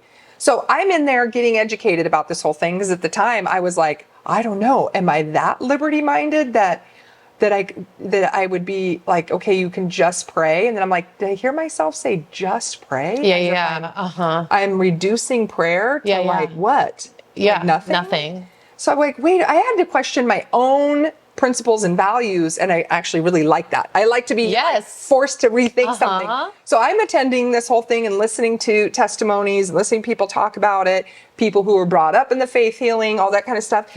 Well, there was a gal that I forget what her position was in the health and welfare department, but she was pretty high up. She was like number 2, I want to say. I'd have to double check. Jean, it's on our YouTube channel that they took down. So I'm not sure. Oh, no. Oh, I'll have to find this video because it needs to be re-uploaded. Because she said, she was talking about like cancer treatments of children and chemotherapy. And she's like, we can't force chemotherapy, but it's the perfect opportunity for CPS to get involved. Yeah, I was going to say, I was under the impression that they kind of could, that if you decline it, that they would inject CPS. It's the perfect opportunity for CPS to get involved. Look at what is it about their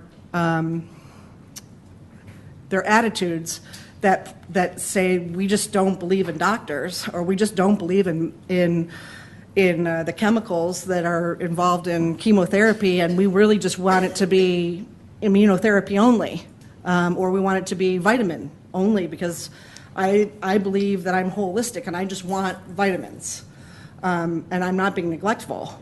That's what I believe, and I'm the parent. So in that instance, we may still have the same difficult decision about the criminal prosecution and their intent. Because if we do an investigation and ultimately conclude that they legitimately, honestly believe that vitamins are going to cure this versus chemotherapy, it's a very difficult case to prosecute. But it's a perfect case for child protection to get involved in. It's a perfect case for the child protection court to be involved and to make sure that a child gets treatment, and to have follow-up with health and welfare to make sure that the parents are following the child protection court order to get treatment. That's what she said. It's unbelievable. This is like 10 years ago or something, and I'm sitting there like, over my dead body. Yeah. Right? But it was happening like in Utah. A teenager had been stolen by CPS and forced chemotherapy, and guess what? Her cancer came back. Wow. And like there was one in New York, and it was happening all at that same time. And I was like, okay, so how do we? And this is why I'm talking about it's so hard to define things, because it's like, where is the line then? If I want the ability to use naturopathic care, and somebody else wants the ability to use homeopathic care, and somebody else wants the ability to use prayer, then who am I to decide what anybody else's child should have as in regards to treatment for cancer or anything else? I might not like it. I can tell you, I really don't like it if somebody gives a child chemotherapy. But it is not my place to go steal somebody's child and say, no, you have to do it the natural way. Well, and what's weird about that also, we talked about this once again, sorry, but like my distrust in general of like the medical system. And what's weird about cancer to me is that sometimes it can be diagnosed and nothing's even going on. So it's like, you don't even know if someone can be just misdiagnosed, or if there is a nefarious motive, God forbid, and someone, oh, you have cancer. I mean, I have a friend, Misty, you are not going to believe this, who when she was pregnant, it's so funny because she's like a wannabe crunchy mom. Like her head is very crunchy, but she gets really overwhelmed by anxiety in pregnancy and does not have the drive or the strength, I guess you could say, though I think she's a strong woman, to just go the natural route. So she still gets really plugged into the hospital when she's pregnant, which actually, side note, is ultimately fine, because I think everyone should do what they feel safe doing. But she got told, and I would get the two confused, I think it's HIV. She got told she had HIV, AIDS basically, for 6 weeks. The lab, like, she thought, this can't be true. How would I have gotten this? This doesn't make sense. But it took 6 weeks for them to turn around and then go, oh, lab error. It turns out maybe it wasn't 6 weeks, because now I'm thinking the exact same number, but it was like 6 or 7 other women who had also been told that they had this. Oh my God. It's like, wait, what? Like, that is not a casual lab error. It's so ridiculous. It's so ridiculous. And so something like cancer, besides the fact that, like, you know, we still haven't figured out a cure. People have lots of different ways of approaching this. Besides that, it's also something that could be like a false diagnosis and a way to inject, like you said, CPS into a situation that it shouldn't be happening. Yes, and that was the Utah story I was thinking of. Is there's a young man who was told that he has cancer, and they wanted to start treatment, and his parents just like did not believe it. They're like, no, he's so healthy, it doesn't make sense. Wow. And so because they were wanting to get other opinions and all this kind of stuff, then the CPS was trying to steal him. Wow. And the parents, like, they were wealthy, which was nice because they had fortunate. resources that that a lot of people don't. Yeah. And so they were able to fight, and come to find out the kid did not have cancer. Stop it. So I already knew where you were Yeah. going with it's like it's almost funny, but it's so Yeah. sad that Right. that was that predictable. Yeah. That is what can happen. Yeah. I mean, I'm also a little bit, and this is kind of a side tangent, but like sometimes when people will be like, oh my gosh, they have cancer, and then we prayed and then they healed. It's like I'm of two minds. One, I believe in the power of prayer and that it can change things. And then also part of me is like, how do you know you had cancer for reals in the first place if you didn't feel anything? Maybe they mixed up some stuff in there. Oh, it's gone. You know, I don't know. It's fascinating. And once again, that book, Faith and Wellness, I keep recommending it everywhere because I'm just like, if you are a Christian, it's a great perspective. It really gives you perspective around that. Man, there's somewhere else I was going to go with this. And once again, the thought, this is like an issue I need to get over in my interviews where I'll be like, yes. And then the thought just floats away like a balloon. Well, I could talk about what to do if CPS comes to your door. Yeah, that's great. Let's talk about that because the stuff that you addressed at that CPS meeting, when we left, I felt like a huge weight had been lifted off of my shoulders because everything you said to do was the opposite of what I would have done if CPS had shown up. So yes, Misty, take it away. What to do if CPS shows up at your door? Okay, good. This is like my soapbox, and I have to say it anytime I have an opportunity because we really have saved children. We literally saved children by just some simple steps. In fact, I just helped one in Hawaii, a brand new newborn baby they were trying to take. Wow. And I was like, I don't give legal advice because I'm not an attorney, but here's what I would do based on the education that I have. You can go to healthfreedomidaho.com and just search CPS, and you'll see all the information that we have there. We have stories, we have all kinds of information. And then there's an article that has all the deets, all the hyperlinks, and in fact, a downloadable PDF that tells you what to do if CPS comes to your door. The Corrupt Business of CPS. That's the name of the article on our website. The Corrupt Business of CPS. But just put CPS in and just see all the stuff that we have there and educate yourself. They all have different stories, but it all comes kind of back to the same thing, which is that you do not let them come into your home. You don't let them come into your home because they are looking for reasons to take your kids. You think that you're showing them what a great parent you are, and they have different lens than you have. They're looking for a reason to take your child because they've got a quota, because they have money, or whatever their motivation is. That's what they're doing. So some really important things. Never, ever let your children answer the door, right? Never, ever let your children answer the door. I was raised in a time I could answer the door and it wasn't scary. We're now in a time children cannot be answering the door for a multitude of reasons. Right. But I would test my kids. Right? Because older one's in charge. I've got to run to the grocery store and get bread. I'll be right back. And I would like drive around the block, and then I'd come knock on the door. I'm like, I better not see your face. Pop quiz. I better not see your little cute face. You better run to the basement, never show your cute little face. So I mean, I'm trying not to do that out of fear, but like, mommy wants to keep you safe. You're safest in our home. You're safest to not answer the door. You know, if mommy's in the shower, you're not answering the door. Right? You come get mommy. And then you don't have to let them in. You don't even have to open the door. You don't even have to go out. You're under no pressure, no law, nothing to communicate with these people, okay? They might slide a card under the door, right? I'm this so-and-so caseworker. They always show up with a police officer because if they're going to steal your children, they need protection, right? Most of us... Are you saying don't open the door? I thought it was just don't let them in, but you can open the door. You don't even have to open the door. Okay. I actually have, you've got a window too. I'd be talking to them through the window. Please get off my property, you're trespassing. Okay. Right. And see, someone of my mind would think, oh, you're creating enemies out of them by being so cold and distant. Like you want to be warm and show them that like, oh, I don't have anything to hide. But you're saying to just lay down the law and just be like, nope, get off the property. We don't have anything to talk about. Come back with a warrant. Right. And they will.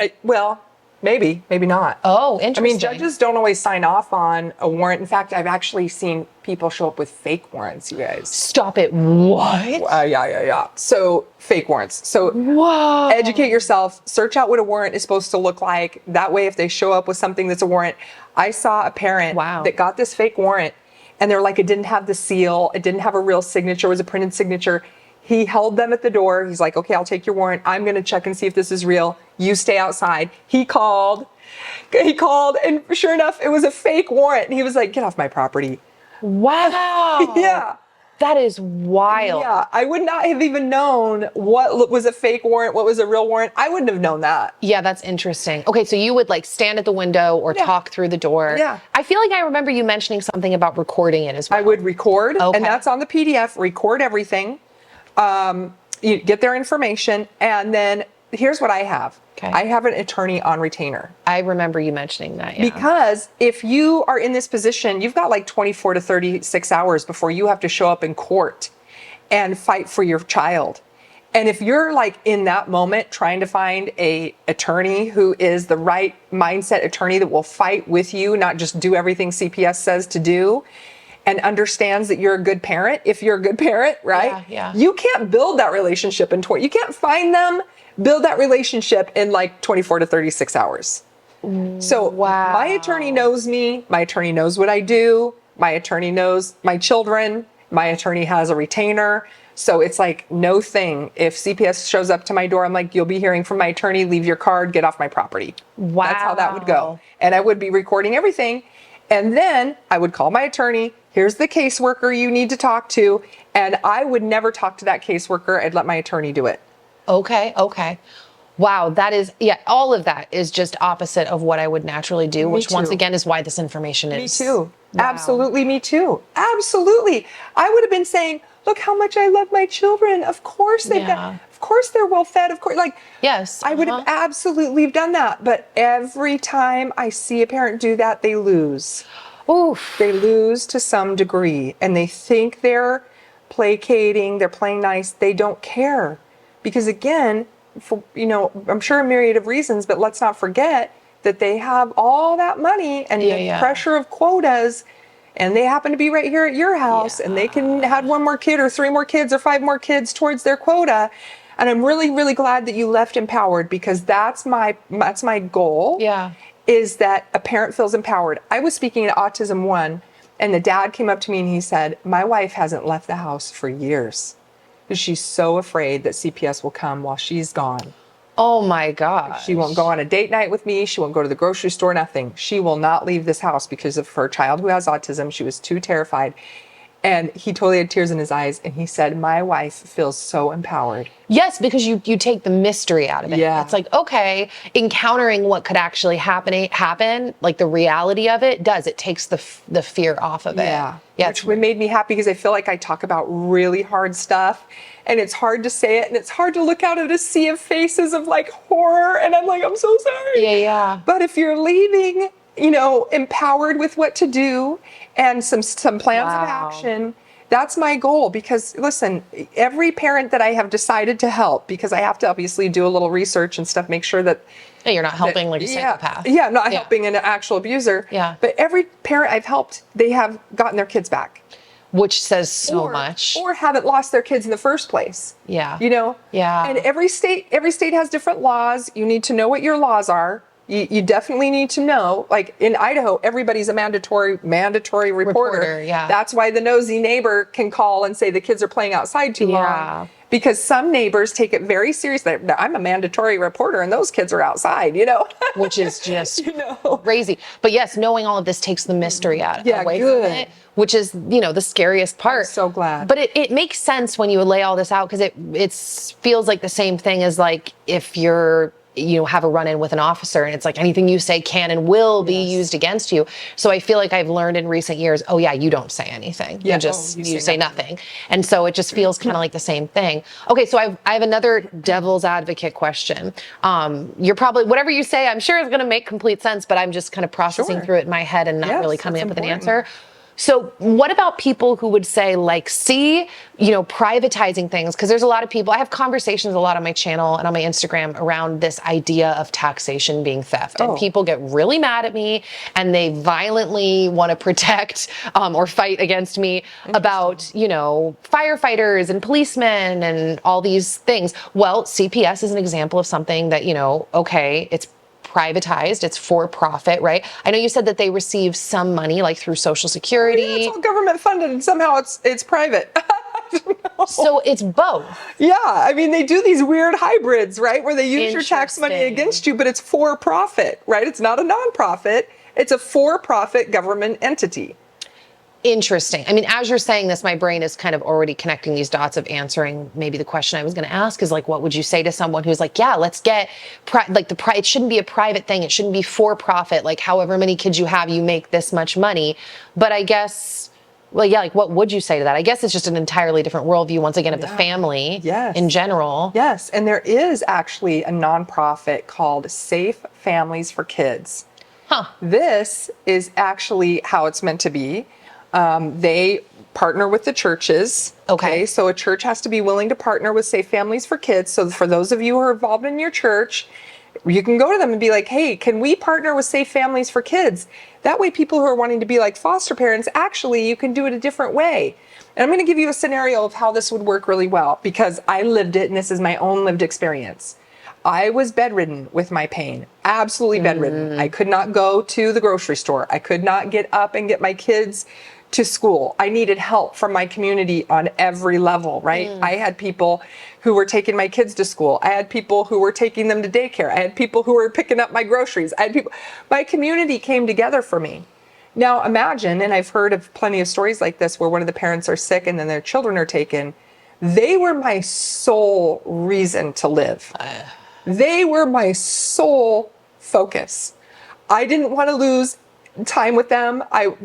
They're mine. Yeah. You know, I remember hearing somebody downstairs, like getting my kids ready for school. And I was like, those are mine. That's my morning. I should be happy, right? Misty. I should be there with my kids this morning. And that's my chaos and I want it, you know? Yeah. And anyway, I thought, what if they had taken my kids?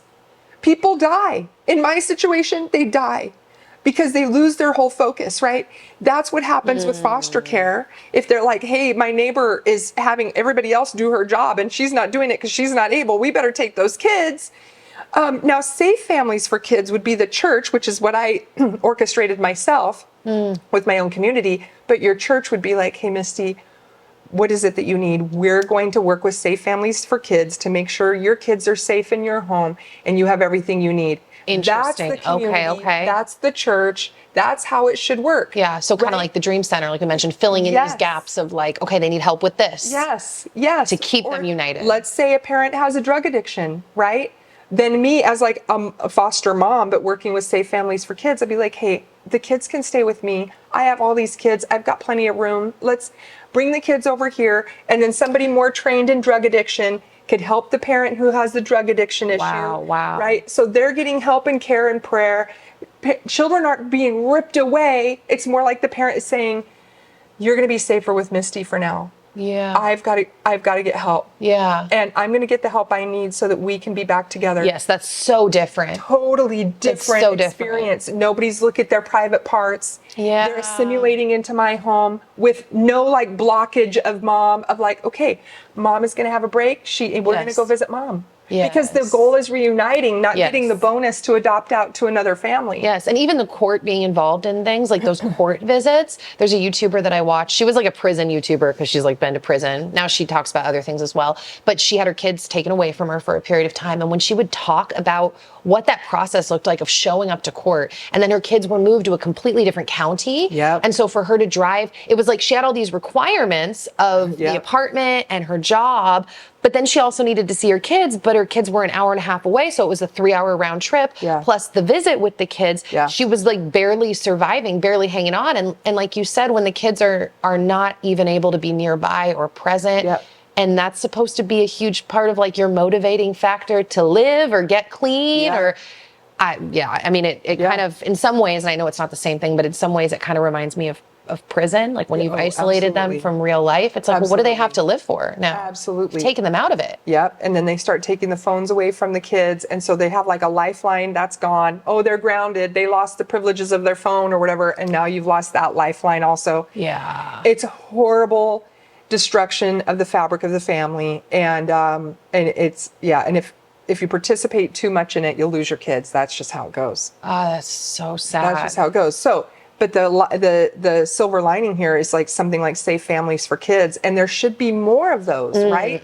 Let's have more of those. Let's put foster care, let's put CPS out of business because we're doing it ourselves through our own communities, through our loved ones.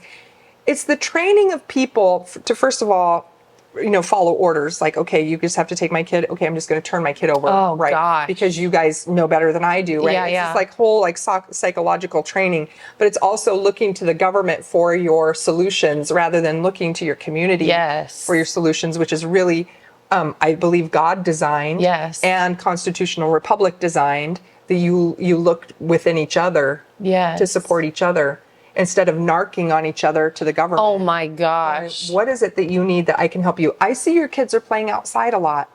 Do you need a break? Like, can I play with them outside so that we know that they're entertained? I actually have like some cool outside toys. Do you mind if I play with them while you get a rest? I mean, how much different that situation would have been. Yeah. Is Safe Families for Kids all around the U.S. or is it just in Idaho? Yeah, it actually took a little while to get to Idaho. And so when I first started talking about them and Safe Families for Kids and saying to people, like, try to get it here because we need it here, right? And so now it is in Idaho. And as far as the last time I looked, it was all throughout the United States. Wow. It doesn't mean it's in every city, right? But it's up to you and me and you to go to our churches and say, can we partner with Safe Families for Kids? Wow. So that we can build a stronger community that's safe and helping parents who are in need. Wow. And not stealing kids because of beds. Oh my gosh. Okay. So I guess I kind of want to change gears, but also I want to finish that thought because I already see someone asking me this, although I guess we could just Google it and go to the website. Is Safe Families for Kids, so it's not like a for-profit thing because there's no, like, what is it exactly? It must be a nonprofit. I had a gal, I was speaking at Old State Saloon. Shout out to Mark. And there was a person there. She was like, I work with Safe Families for Kids. And I was like, okay, good. Because is it as awesome as I think it is? Right? Because I've just looked at their website and see their goal and they're working in how many kids they're, helping to keep within the family and all that kind of stuff and looking at their stats. And she's like, it's awesome. Oh. She's like, I love it.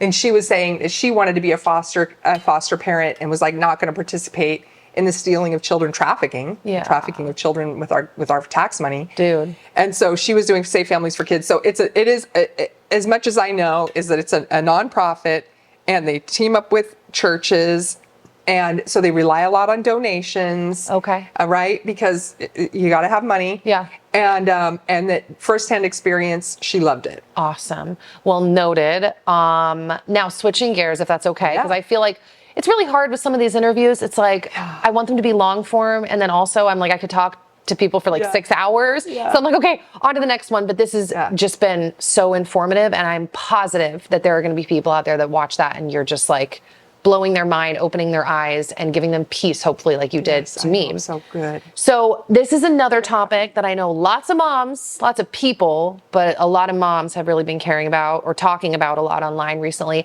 And that is the cloud seeding, the spraying in our skies. There's still a lot of people, first off, that like don't even believe it's happening. They think it's just like condensation from the planes on certain days. I'm not quite sure how you can sit there now when there are states that are banning, what is it called, geoengineering or geo-weather engineering? I'm not sure the proper term for it, but they're banning it. So it's like, well, they're not banning nothing. This is clearly happening. And I'm hearing from people that even though it's banned, it's still, like in Tennessee, that they're still seeing it happen. So I don't know what to make of that. But what are your thoughts around all of that? How do we start to make progress in our different states? Because I don't know, you guys said a lot of interesting stuff last night about thinking that it might possibly fall under a health freedom type thing, or it might be like a farming type thing, or different states might have to get involved in lawsuits because once they spray, the clouds can drift. If you guys have ever filmed a time lapse, I doubt you have, but I'm sure some people have, of the skies when they're sprayed, it's so creepy. Yeah, and, the thought creepy of that fog drifting over is upsetting. Anyways, What are your thoughts around all of this in general? Yeah. So, okay. So there's like cloud seeding, geoengineering, right? There's all these different terms you're going to hear, and I'm certainly not the expert. So, but I'll tell you who is, so you can follow. Matt Landman. We had him speak at the Karlfeldt Center, Health Freedom Idaho put on the event with the Karlfeldt Center, and we showed his movie. It's on YouTube. You guys can all watch it. Frankenskies. Oh, I haven't even heard of this. Frankenskies. Amazing. And he breaks it all down with experts and the whole thing, all the studies or lack thereof and all that kind of stuff. And Amazing. if you want to like understand what the terms are and what they're meaning, that's the movie to watch, Frankenskies. We're actually going to have him back to talk about EMF because he's also an EMF expert. Okay, interesting. I'm like a CPS expert, and that's about all my brain can hold. Yeah. He's like an expert on all the things. Wow, that's amazing. So follow Matt Landman, Frankenskies. He has a line called Sparrow Gear, and that's to help to protect you from EMFs. I've heard of this. That's like the belly, belly wrap to That's protect so the baby. cool. That's so cool. So I know that's a little side tangent, but really That's good cool. to know. He's awesome. And then Sarah Allstott in Boise, she's helped to write a couple of bills, like last legislative session and the legislative session before. She's like just a mom, like you and me, who is like, I don't want to live in this toxic soup bowl. And they're spraying up our skies. I'm worried about our kids. It's getting in our water. It's getting in our food. There's heavy metals. There's all this stuff. And so you can follow Sarah Allstott. She's on Telegram, and I think she's also on. She's got something on X too. Search out Sarah Allstott. You know, geoengineering, cloud seeding. I did an interview with her too. Oh, on Health Freedom Idaho website, we've got an article that she wrote also full of information. Okay. So that would be good. Anyway, she's helped to draft these bills, and Idaho Power comes out against these bills because they are part of the cloud seeding. Like power, like electric? Idaho Power. What? Yeah. So they came out against them. Did they state why? Yeah, they had a meeting with her, and I don't want to put like I wasn't there, but my understanding was they had a meeting with her and a legislator, and they were like, we will fight to stop any kind of bill you bring.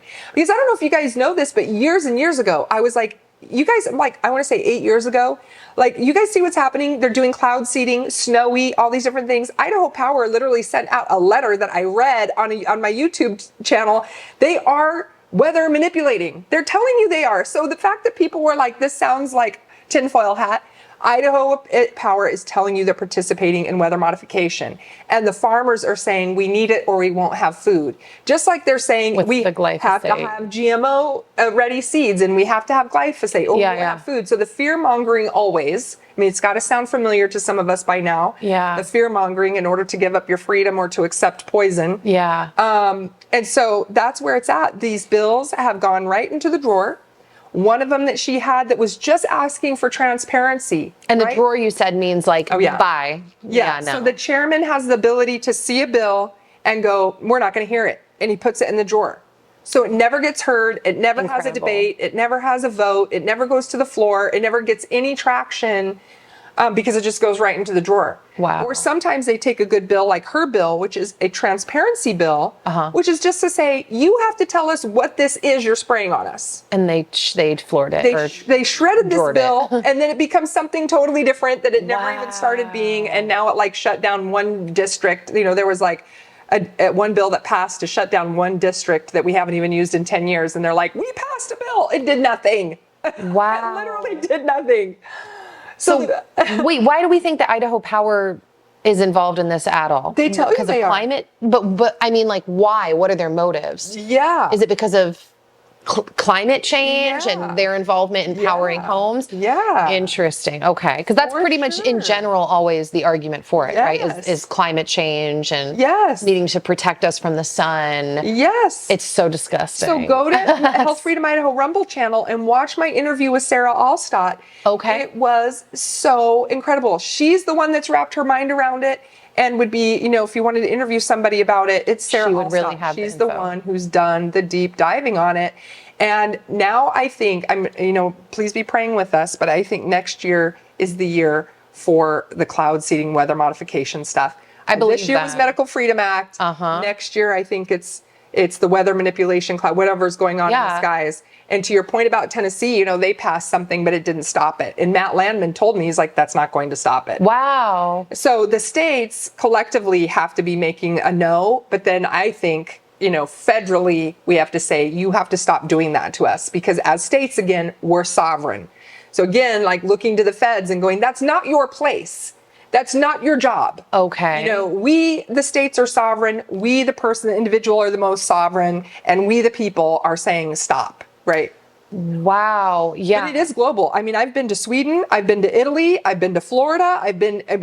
Mexico, Canada, they're spraying. It's so everywhere. interesting, though, because I told her last night, my parents were just in Mexico. They didn't see any spraying, which I think is interesting. How long were they there? 10 days. Okay. And then, interestingly enough, a friend of mine, my HG coach, moved from Canada to Mexico to an area where she says she never sees spraying. So it makes me wonder if it's certain parts of Mexico, because even within the US, so I posted a crazy picture. I'll put it on the screen and I'll show you afterwards of what our skies looked like one day. And I asked people, like, what does it look like where you live?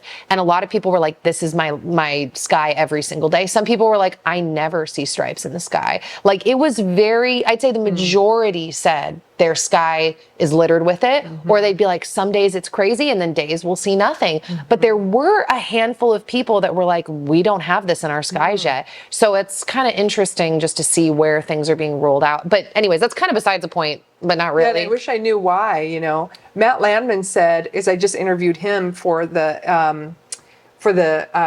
event that we're about to have with him about EMFs, but I did a sidetrack like I do. And I was like, what is this that they're talking about? They're participating in the dimming of the sun. Yeah. Oh my God. Right? Because I'm like, aren't we already doing that with the geoengineering? Like, aren't we already dimming the sun? So why are they saying that they're just now participating in the dimming of the suns? We're already doing it. And he said, they're just finally saying it out loud. Wow. They're just saying it out loud because, like, we know what's happening. I see you covering the sun and dimming the sun. Yes, yes. Food is not growing. And then, friends, why is everybody moving to solar panels when they're focusing on dimming the sun? Oh, that's a good question. It has bothered me from the beginning because they're like, all these tax incentives. Oh, you won't have to pay your power bill. All this stuff. I'm like, why are they incentivizing everybody to get solar panels? Well, number one, if you have it on your ceiling, you're just getting pounded with EMFs. Oh my gosh. Yes. And secondly, they're working so hard to dim the sun. How are you going to have power if you are relying on solar to have any power? Wow. It doesn't make sense to me. It really is. And I know the word is overused, worldview, but it is an entirely different worldview when you believe in God and a creator versus when you don't. And I know that even within Christian circles, there's, divisions. Like my view of the medical system, a lot of it is related to my faith and that I believe in God. But I have friends that are Christians that also believe in God that work within the medical system. So there's divisions there as well. But that's all it feels like, is it just feels like a complete abandonment or turning our back on the fact that there's a creator and he made things a certain way. It's mind-blowing with the farming and the sun And we as humans have such a God complex that we think that we can do it better. Totally. Like he didn't do bodies right, and he didn't do food right, and he didn't do the earth right. He didn't do the sky right, and he didn't do the water right. And we as humans somehow think that we've got it all dialed in and that God should have done it like we would do it. It's just, it's really a disgusting God complex, I think, that we're facing in society. And especially like in our leaders and in our scientists, rather than being humble to search what God had created and called good, to see how he did it and how we can keep doing it the way that he did it, we have the audacity to say, you didn't do it right. Yes, and what you said is totally spot on. This idea that we need to be confident in searching and learning and not just looking to authorities and giving up they're the expert. That's something that is touted so heavily. Even that doctor I saw in that anti-vax debate, he multiple times himself deferred to I'm not an expert at that, so I can't even really answer. And it was like, okay, but can you give your opinion? And part of the problem, there's so many problems with that, but part of the problem with that is as a Christian, looking at, we've talked about vaccines. I know a lot of people will say in regards to a lot of these developments, medical developments or whatever, it's like, it's God and his grace and his providence giving us the intelligence as humans to learn how to do these things. It's like, okay, but you also have the intelligence to do some research. And if you research vaccines, then you're going to find out that babies were killed in order to make these vaccines. So I don't know, can you as a Christian in good conscience say, oh, well, it was worth it to murder this baby for this? It doesn't seem like that's how God would want it to be, that he would want you to kill a baby to come up with a solution. That it just, the whole thing. Evil. It doesn't make any sense to me. Not only like the side note with the vax thing, the side effects that come with it, all of that, but you even get rid of all of that and you go back to the creation of it. And it's like, that's evil. You cannot roll with that. And yeah, I think you're spot on is the point of like not relinquishing our power to the authorities. They did the research, they know better, but looking and digging in my husband's worldview, okay, if he believes that a lot of this stuff is just straight up evil, and he believes that part of the evil or part of the process of it is that they actually have to tell you. So like you have to consent to a lot of these things. So he believes that if you just look, you will actually see, like you don't have to go that far to see, oh, babies were killed for the making of vaccines. He's like, a lot of these things, you just have to go look and like read the fine print and they will tell you exactly how they got to this place or developed this technology. And I have found him to be kind of right in a lot of those things. Yeah. Even with like masking during COVID, he just kept saying, no, they can't make us. Like it still has to be consent. You decide whether you want that vaccine or you want to wear that mask, and that's it. Yep. And I found him to be right. Like the whole time, the only time he ever had to wear a mask or chose to was just to get on a plane because we really needed to get somewhere. But other than that, he got away with never having to wear one. Yep. There you go, Misty. But I didn't fly for that reason because I would get arrested. Yeah, exactly. Exactly. And we were willing to, at that point, to go see family. It was like, fine. I flew a few times, but I got a private plane. Oh my gosh. I know. But you know That's what I should have done. But you know what? It was because I had friends who are pilots. Oh. And so I like called up a friend of mine, Craig, shout out to Craig. Shout out to Craig. Like, we have to go to North Idaho because we have these events. I won't get on a plane with a mask. He's like, I'll fly you. Amazing. So he flew us to the event. Sarah where there's a will, there's a way. Yeah, Sarah and I got on the stage, did our rah stuff, and then we went home and just had the best time. Oh, that's so awesome. We just compensated him for the fuel, which was like the Amazing. same as my ticket would have been. And we had way more fun. Incredible. So it was like, suck it, Marxists. We're not complying. Exactly. We've got our own private way to handle this. That's so funny. That was fun, yeah. Yeah. Well, I mean, honestly, like I said, I could keep going for like 6 hours. I feel like we are so simpatico, and it's been so exciting to talk to you because, like I said, I've kind of known this for years. I'm like, we are on the same wavelength. Yeah, that's so awesome. To be able to sit and talk has just been awesome. And before I close this up, I always ask everyone, is there something that you came into this that you like really wanted to say that you can say now, or just something that you just feel like you need to close it all up with? Just if not, if you're like, no, that's it, that's fine. But this is kind of your stage to say anything else you want to say before we wrap it up. Well, I just want to support whoever it was that you interviewed about universal school choice. Oh. Because universal school choice is a UN agenda. Just search it. Just search universal school choice UN. Oh yeah, we didn't even talk about this topic. We can talk about this a little bit. Yeah, I mean, just a little bit. That's really almost all you need to know. Yeah. Is that this is a UN agenda. And the UN, just read their website, you guys. It's 100% the government knows best. Parents are in the way, right? That's the mentality. So when you have something like universal school choice, which is part of the UN agenda, which ultimately means parents are in the way and government should be in control of their lives, that should be enough for you to be like, okay, why are they trying to pass this in every state? Yeah. And they're doing a darn good job. The other thing to think about universal school choice is the redistribution of wealth piece of it. Yes. Because conservatives, if you're a conservative, you're not in favor of taking from some people and giving to other people. But it's absolutely a redistribution of wealth. Yeah. Come on. You got it. It's just a random word you're tripping on. Yeah. So let's say a parent has 4 kids, right? And let's say they're getting a $5,000 education money back. Like the people want to say, well, it's just your tax money. It's coming back to you. How many of us are paying $20,000 in state taxes? Yeah. Right? If it's $5,000 per kid and they have 4 kids, that's $20,000. So if they only paid $5,000 into state taxes, then they're taking somebody else's $15,000 for their children's education.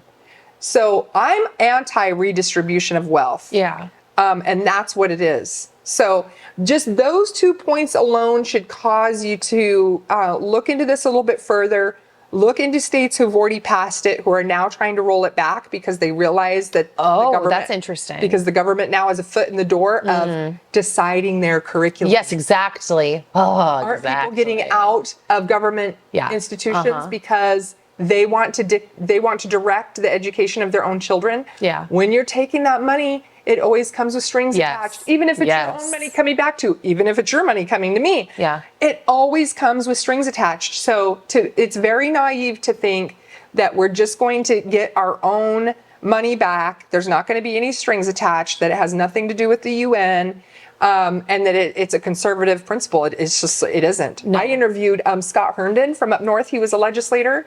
An awesome rock star. Cool. So if you want to hear any more about universal school choice and some other options, he had another bill that was a very good option. Oh, interesting. That the legislature didn't not pass. They passed the universal school choice, and they're like, it's the most conservative one. And I'm like, but it's not even a conservative principle. Oh no. Yeah, it's something I get people yelling at me around the taxation thing as well, because they're like, oh, well, it's nice that you can afford curriculum for your kids, but what if I can't? I mean, first off, my son is only 5, so we are like barely venturing into this. Were you homeschooled? No. Okay, I was homeschooled, so I have a very, specific perspective on this. But I also, and this is almost kind of a side tangent that I'll try By the not way, to go that's off why on. you're so beautiful and brilliant. Thanks, I'll take it. Yes, that's Thanks. why. A lot of people would disagree with you. It looks like this. But I'll take it from you, so thank you. But it's funny because, I just don't think, and, you chew on this, take from it what you want, but I don't think it's that expensive to actually become educated. Like, if you are plugged into your community, like we were talking about, besides the fact that people can like loan each other books, like in our neighborhood, you walk around the neighborhood, there are so many tiny little libraries that people have in the front of their house. So it's kind of like a throwback to private libraries, which people get really mad at me about as well. Like, I don't want to go back to a private library. It's like, why not? Like, anyways, I just don't think that in the age of, yes, the internet, in the age of, cell phones, if you're plugged into a community, if you're actually out living real life, I don't think that an education, has to come through a specific curriculum, first off, but second off, that it even really has to be that expensive. No, it isn't. Like, I think it can be expensive to live a day-to-day life if you're living on one income, but in terms of like actually educating your child, I just don't think it has to be that expensive. No. And, I don't know how many of you know people in the public school system, but I do. And the notion that it's free is actually not true. Those parents are always writing checks to. Oh, that's a really good point. They're always writing checks. Yes. They're like, oh, I need a check for this. I need a check for that. I'm like, wow. I'm that's a really good point. Writing checks for those kinds of things. And like you said about exchanging curriculum, when you get with other homeschool parents, okay, I've got 2nd grade and 5th grade. Who's got, okay, and you're swapping. And that's how the community should work. So my children were in private school and also homeschool co-ops. I tried very hard to avoid the government schools. I think when I was sick, my kid had to go to a government school for 2 years because I was out of money and I was out of ability and I couldn't get him there and I needed a bus. And it was so tough. Yeah. But as soon as I could, I was like, you got to get out of there. We're back. Because even just the children around him, they didn't have the same worldview that I have. Yeah. And they were having much more time with him than I was. Yeah. It was very important to me that our children were raised in the worldview that we have, which is a Christian worldview, and everything be based on the Bible instead of saying that everything is not Christian. Relative and, right? Not Christian. Materialistic. History is Christian. Science is Christian. Math is Christian. Yeah. In fact, I think my son, he's going to be going into 11th grade, and the homeschool co-op that he's at, she was like, he loves the Bible so much that we think we should do everything from the Bible. So you want to talk about needing curriculum, he's going to have one book. Wow. I mean, dude, I can't say that that's not good. You know what I mean? It's like my mom and I talk about the fact that you look back at these old classic books. I feel like as a society, we tend to look back at people of the past as being like so stupid or like good thing that we've advanced beyond that point. But all you have to do is like read classics and then you're like, these people's language was like, I can barely even follow along with this. Like through the roof, excellent. Deep and so rich, there's without even an education. That was just their society. Yeah. And so there's a lot of classic books that you can get for free. Like, yeah. whether it's, I mean, really the internet, this is kind of a side note. I feel like you could homeschool with just pay your bills for the internet, Yeah. and then the internet opens the world to you. Yeah. Whether there's, you know, I'm in groups on, careful about. yes, but I'm in groups like on Facebook that are like buy nothing groups where it's entirely free and people just trade things. Rad. So it's like there's so many ways to connect with your community if you have access to the internet. You don't have to, because you can do it through your church, you can do it whatever. Yeah. But yeah, I don't even know. Oh, school choice. That's what we're talking about. And like math. So for example, if you're like, I can't math, they're going to get out of second grade and I'm going to be like, I can't math. You know? But you trade with other parents. Yes, exactly. Other parents are math parents. And I happen to be like, I love civics. So I'm like, let me do the civics. Yeah, exactly. Exactly. So you work together and actually you find your people. That ends up being your tribe or your community or your group. I mean, and that's really awesome because that's where like the lifelong friendships are made actually. Yeah, and I doubt anyone is still watching at this point. It was like super amped in public school. But just in case you are, you know, like I'm picturing, I have a friend in the neighborhood that like, she loves her local public school. I would choose completely different. I'm planning on choosing completely differently. But similarly to the medical thing, for me, it's a lot more about just freedom. You know, I don't want, that's fine. That's great. Your family, like you did it for 2 years. It was a specific season of your life. People make different choices for different reasons at different times in their life. But I'm very pro the idea of like, don't take away my rights, first off. Right. And second off, I don't want people to, it's kind of like the vax thing too. Like I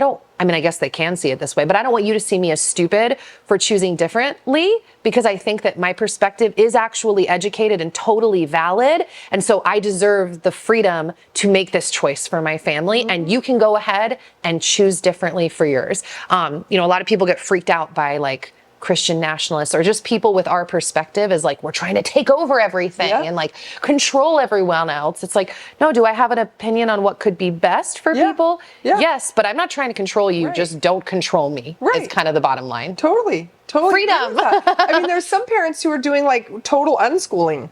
Right? And I don't necessarily agree with that. There you go. But I've seen the people, the adults that have come out of unschooling and they're rad. And I'm like, how does that even happen? How does that even happen when, you know, you don't have a formal education? So watching adults that have been unschooled have rocked my own belief system. So sometimes you think you have it all dialed in and that your opinion's all right. And then you have a little more life behind you. A little more experience. You see things you wouldn't never thought you'd see. This well-functioning adult who's brilliant, who never had a curriculum in her whole life. I'm like, okay, well, whatever notion I had about unschooling is being challenged right now. It's still not something I'm going to do, but it doesn't mean that I have it all dialed in either. So I guess just to wrap up for everybody who's watching, this probably has been long. I just meant that probably no public schoolers are watching. They're probably like, these people are crazy. Bye. I'm sure there are still some people watching, but yes. I would say, you guys, you are the keeper of your own liberty. And you cannot rely on anybody else to do it for you. And your little people in your life are 100% reliant on you defending their liberty now so that they have that to look forward to when they become adults. So whatever it is, because it can be super overwhelming, whether it's human trafficking. If I could like have double time, I would probably get involved in human trafficking and how do we like help little children, you know, to become functioning adults after they've had such trauma, right? But there is only one of me, right? There's only one of you. And early on when I was like, Lord, I'm so overwhelmed by all the need and all the attacks on humanity. Well, how do I focus my efforts and know that there's all this other stuff happening and I can't, you know, I don't have time to do anything about it. And I literally felt in my soul that I needed to trust that he had people just like me working in all of those other areas and that I was to focus on what he put in front of me, which was health freedom and parental rights. And if I focused on that and I have trust that he's raising up activists in all these other arenas, then we could all be successful, right? And he did do that, absolutely did do that. People like Sarah Allstott and Matt Landman and you and all these different people who are doing great work. I didn't have to do all the things. I just had to do the thing that I was compelled to do. So I hope that you will find the thing that you're compelled to do You know, I know some moms in Meridian who are really lit up about the books that are happening at their library and on the book bus that are Speaking coming of into their public and private libraries, holy moly. And they're lit up about that. So I'm like, do it. Go hard in that arena and try to like, yes, all this other stuff is happening, but I am called to do this. Yeah, yeah. So even if it's as simple as getting one of those books removed from the library, right? You've done a great deed. Right? Find the thing that you're like, I can defend my liberty today. In what way? We do make it a little easier during legislative session because we give you calls to action each day to defend your liberty. But outside of legislative session, and I'm not talking about like this kind of activism, I'm talking about like real life activism. Going to the library, for example, and being like, hey, can we please get this off the shelf? My child is at that level and it has all this really inappropriate things in it, and I don't want my child to be traumatized in our taxpayer funded library, for example. Oh my gosh. But find your thing, right? Find your thing that you're supposed to do and know that it is actually your job to do it. And we can't rest any longer. We've lost so much ground because we trusted somebody else to defend our liberty.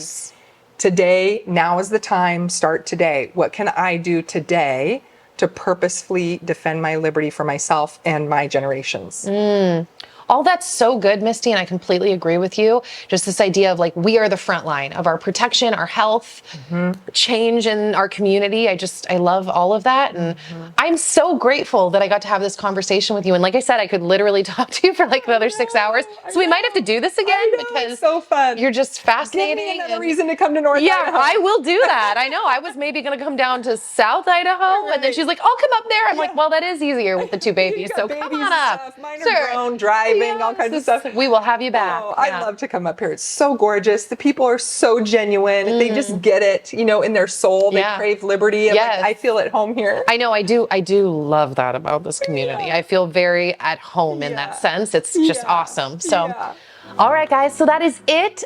I pray that this conversation was as much of a blessing to you as it was to me, because even though I've watched a good amount of Misty and we talked, you know, last night at dinner, this was just such a blessing and an encouragement and fascinating in and of itself for me as well. So I feel like I worded that weird, but you get my gist. So I will have all of Misty's links down below. I'll try to link everything she mentioned as well, like the documentaries and the links to articles. If I miss something, call me out in the comments or DM me or something. And that's it. I will, God willing, see you guys back here soon with another new episode. And that's it. Yay. Thank you. You're welcome. Bye, guys.